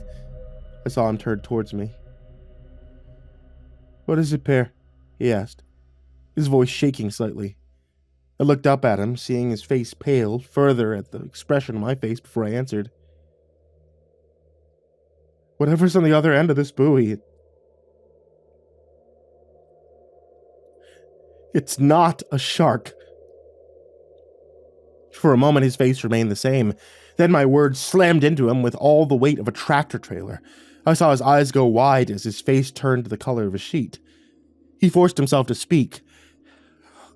Oh, shit. My mind raced as I attempted to come up with a plan that might do anything to help us get back to shore alive.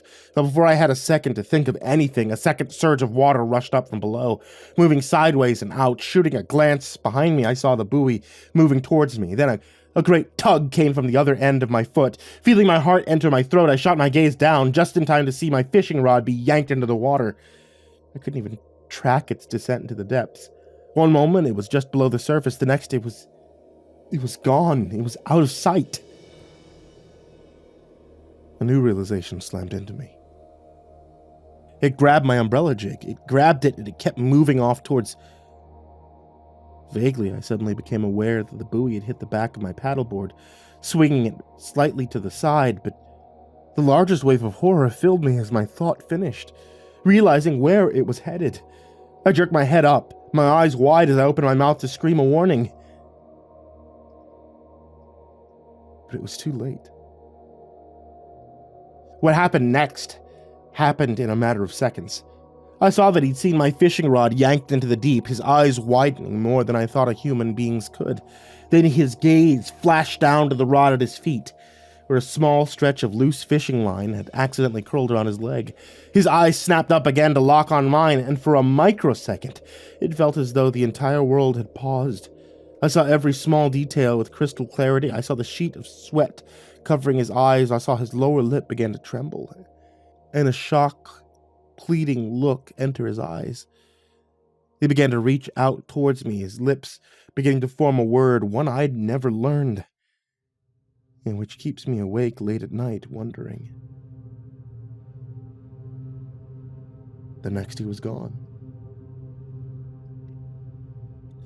I caught a glimpse of the line tightening around his leg, even though I swear I saw it cut through the wetsuit and begin to draw blood, and then the man standing 20 feet away from me, my oldest and most cherished friend, was yanked off of his board and beneath the waves. A large stream of bubbles broke the surface for a moment, and then nothing. The surface resumed its unending rise and fall. For my part, I didn't move. I couldn't. I felt rooted in place as my mind fought against whatever I'd just seen. I prayed with every ounce of faith in my soul that I would see his head break the surface as I saw the buoy continue to move away from me before lazily turning, and after a single massive jerk forward, hovered still in the waves.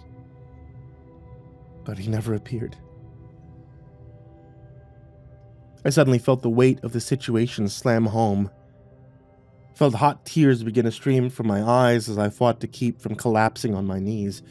I shook violently as I tried to push away the horrific mental images my mind was presenting itself, and then they all vanished as I saw the buoy begin to resume its slow circle. No, just me. I continued to shake, but forced myself to stop crying, trying to keep any semblance of despair away. I knew if I allowed that emotion to overtake me, I would stay frozen in place until it tired of its circling and came for me. Think, Perry, think, I screamed in my head. Use all the knowledge you have of oceanic creatures of your mind. It's a predator, so what do all predators want? Food! You don't want to become a prey item for it, so think of an alternative. Think of something to divert its attention long enough for you to get away. My mind suddenly connected the dots, and I forced my eyes away from the literal circling symbol of death to stare down at my feet. More importantly, at the bucket of fish, where a few still weakly wiggled. Yeah, if you throw the fish far enough away, it may catch its attention enough for you to get to shore. A second thought joined the first. But if this thing is truly the size I think it is, one single bucket of fish won't be enough to keep its attention long enough. My eyes rose from my own bucket to stare across the small stretch of water at the empty paddleboard which had belonged to Kevin. His paddle had slipped into the water, bobbing by its side, but I felt my heart soar as I saw his bucket of fish had stayed in place, though it now was precariously close to the edge. I looked up to find the buoy. It was still circling me. I felt a new surge of terror race through my veins as I realized that the circle had gotten smaller since I'd watched it. My time was running out. Slowly, trying to keep my movements as stable and uninteresting as I could, I reached down and picked up the paddle from where it lay. I was terrified that the second I dipped it into the water, the buoy would immediately charge towards me, signifying my final moments, but I had no alternative. You only have one chance to do this, Perry, so don't fuck it up. Still shaking, I began to paddle. The 20 feet to Kevin's board felt like a mile. Every time I dipped the paddle into the water, I jerked up to watch the buoy.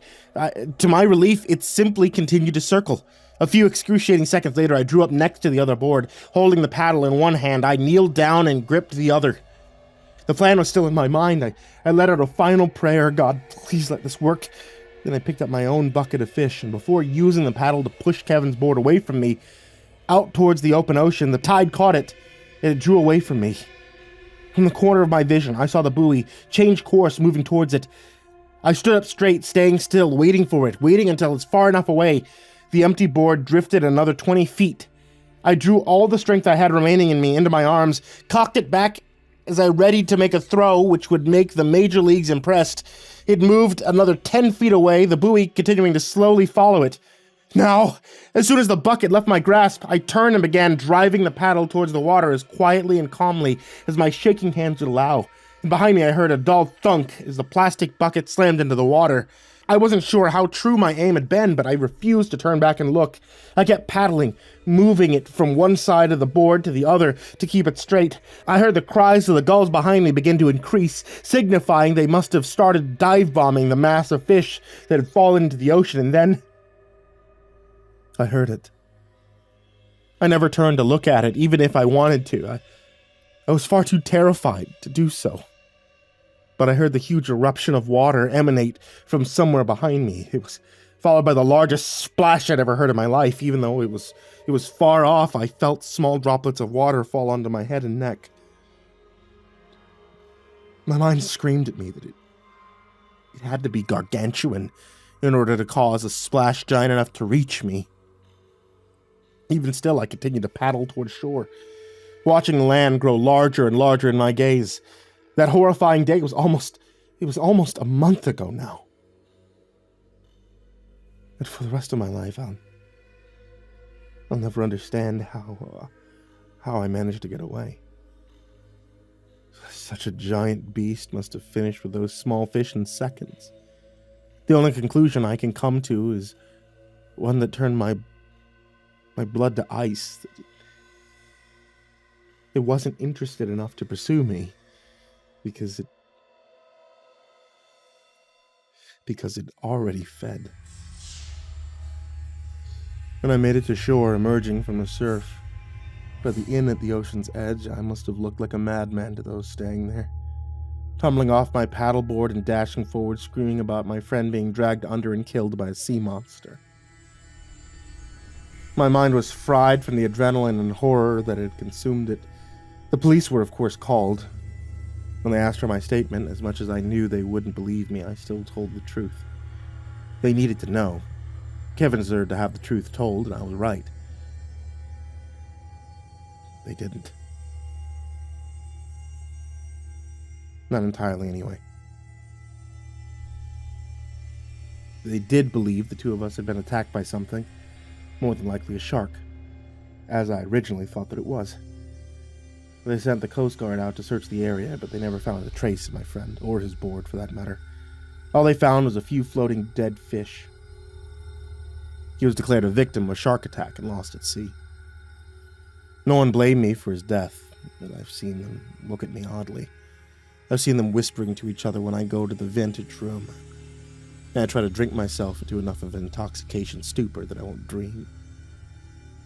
No doubt I must now look like the crazy man in the town to them, ranting and raving about things that don't exist, but I know the truth. They do exist.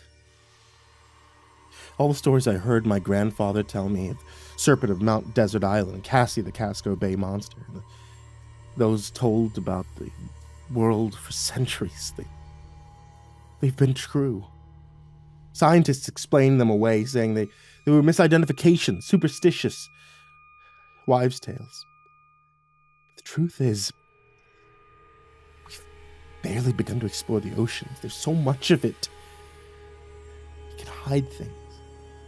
Fearsome, monstrous things. I can't bring myself to go close to the water still without wanting to burst into fits of screams. I don't know if I'll ever be able to. Not without recalling the nightmares that I've had every single night since that day. Ones that no amount of alcohol can chase away. Nightmares of my friend flailing in the dark, suffocating embrace of the ocean as something rushes towards him from the dark, its razor-sharp toothed maw gaping open to devour him. I know none of you will believe me, and frankly, I don't care. I'm posting this because I hope that it might help make living with the memories even just a little bit easier to bear. And I warn you, I don't know how many sea serpents and monsters prowl the ocean's depths around the world, but I do know there's at least one that lives amongst the Maine coast. So please heed my warning, even if you don't believe me. Keep an eye out for a yellow and white lobster buoy moving through the water, through the waves. And if you ever do see it, whether you're on a boat or a paddleboard, for the love of God, get to shore.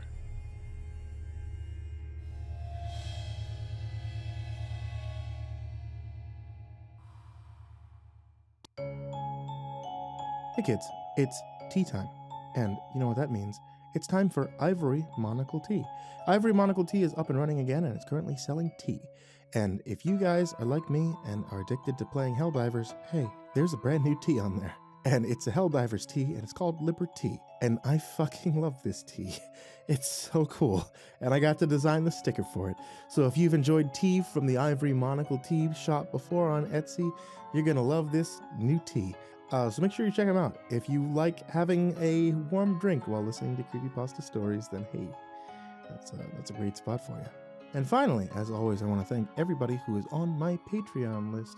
Especially, I want to give a huge thank you to Triller Tier Jackal, Brian Figueroa, Ethan Leon, Polaris Prospect X, Blake Rattler, Viceroy Scorn, Disciple, Delaney Melton, Strategy, Wolf, Jameson, John G. Luna, SullyMan, Juan Mendoza, Rock Bottom Smasher, Elias Nahero, Brandon Mendoza, Sneck, Brimstone Pendulum, Caltuna, William Wellington, Scruffy the Janitor, Victoria Schwartz, Victoria Miles, Aaron, Emma, Kemza, Brenda Crow, Elijah Munson, LaQueda Canizales, MrCreepyPasta Peebus Pleaser, Travis, Smiley Psychotic, Richard Sundell, Buddha B, Dante Kinkade, SimbasBloodyMojo, Mephistopheles, CursepoxPrimarch, M, Jettis Pet, VerbalHorror, Kearns, Mike, himbojerry, CrusaderChocobo, Corbin Dallas, Estabine, Our Minute Seconds Time, Seclude, Salty Surprise, Red Shadowcat, Turtleman, Mr. Marcus Splits, Dirt Diver 030, Voice of Sand, Psychomel, Melted Lake, Tally Sue, Cronut 509, Stricken, Freddy Krueger, Hazy Nephew, Tommy Wall, Tommy Walters, Acid System, Sky Harbor, Nico Kyle, The Ginger Bros, Aaron Stormcrow, Daniel Polson, Corey X Kenshin, Diana Kraus, Jordan Humble, a man of many names, and every single one of you that's down there in the description, every single one of you that is able to give even $1, man, I cannot thank you all enough.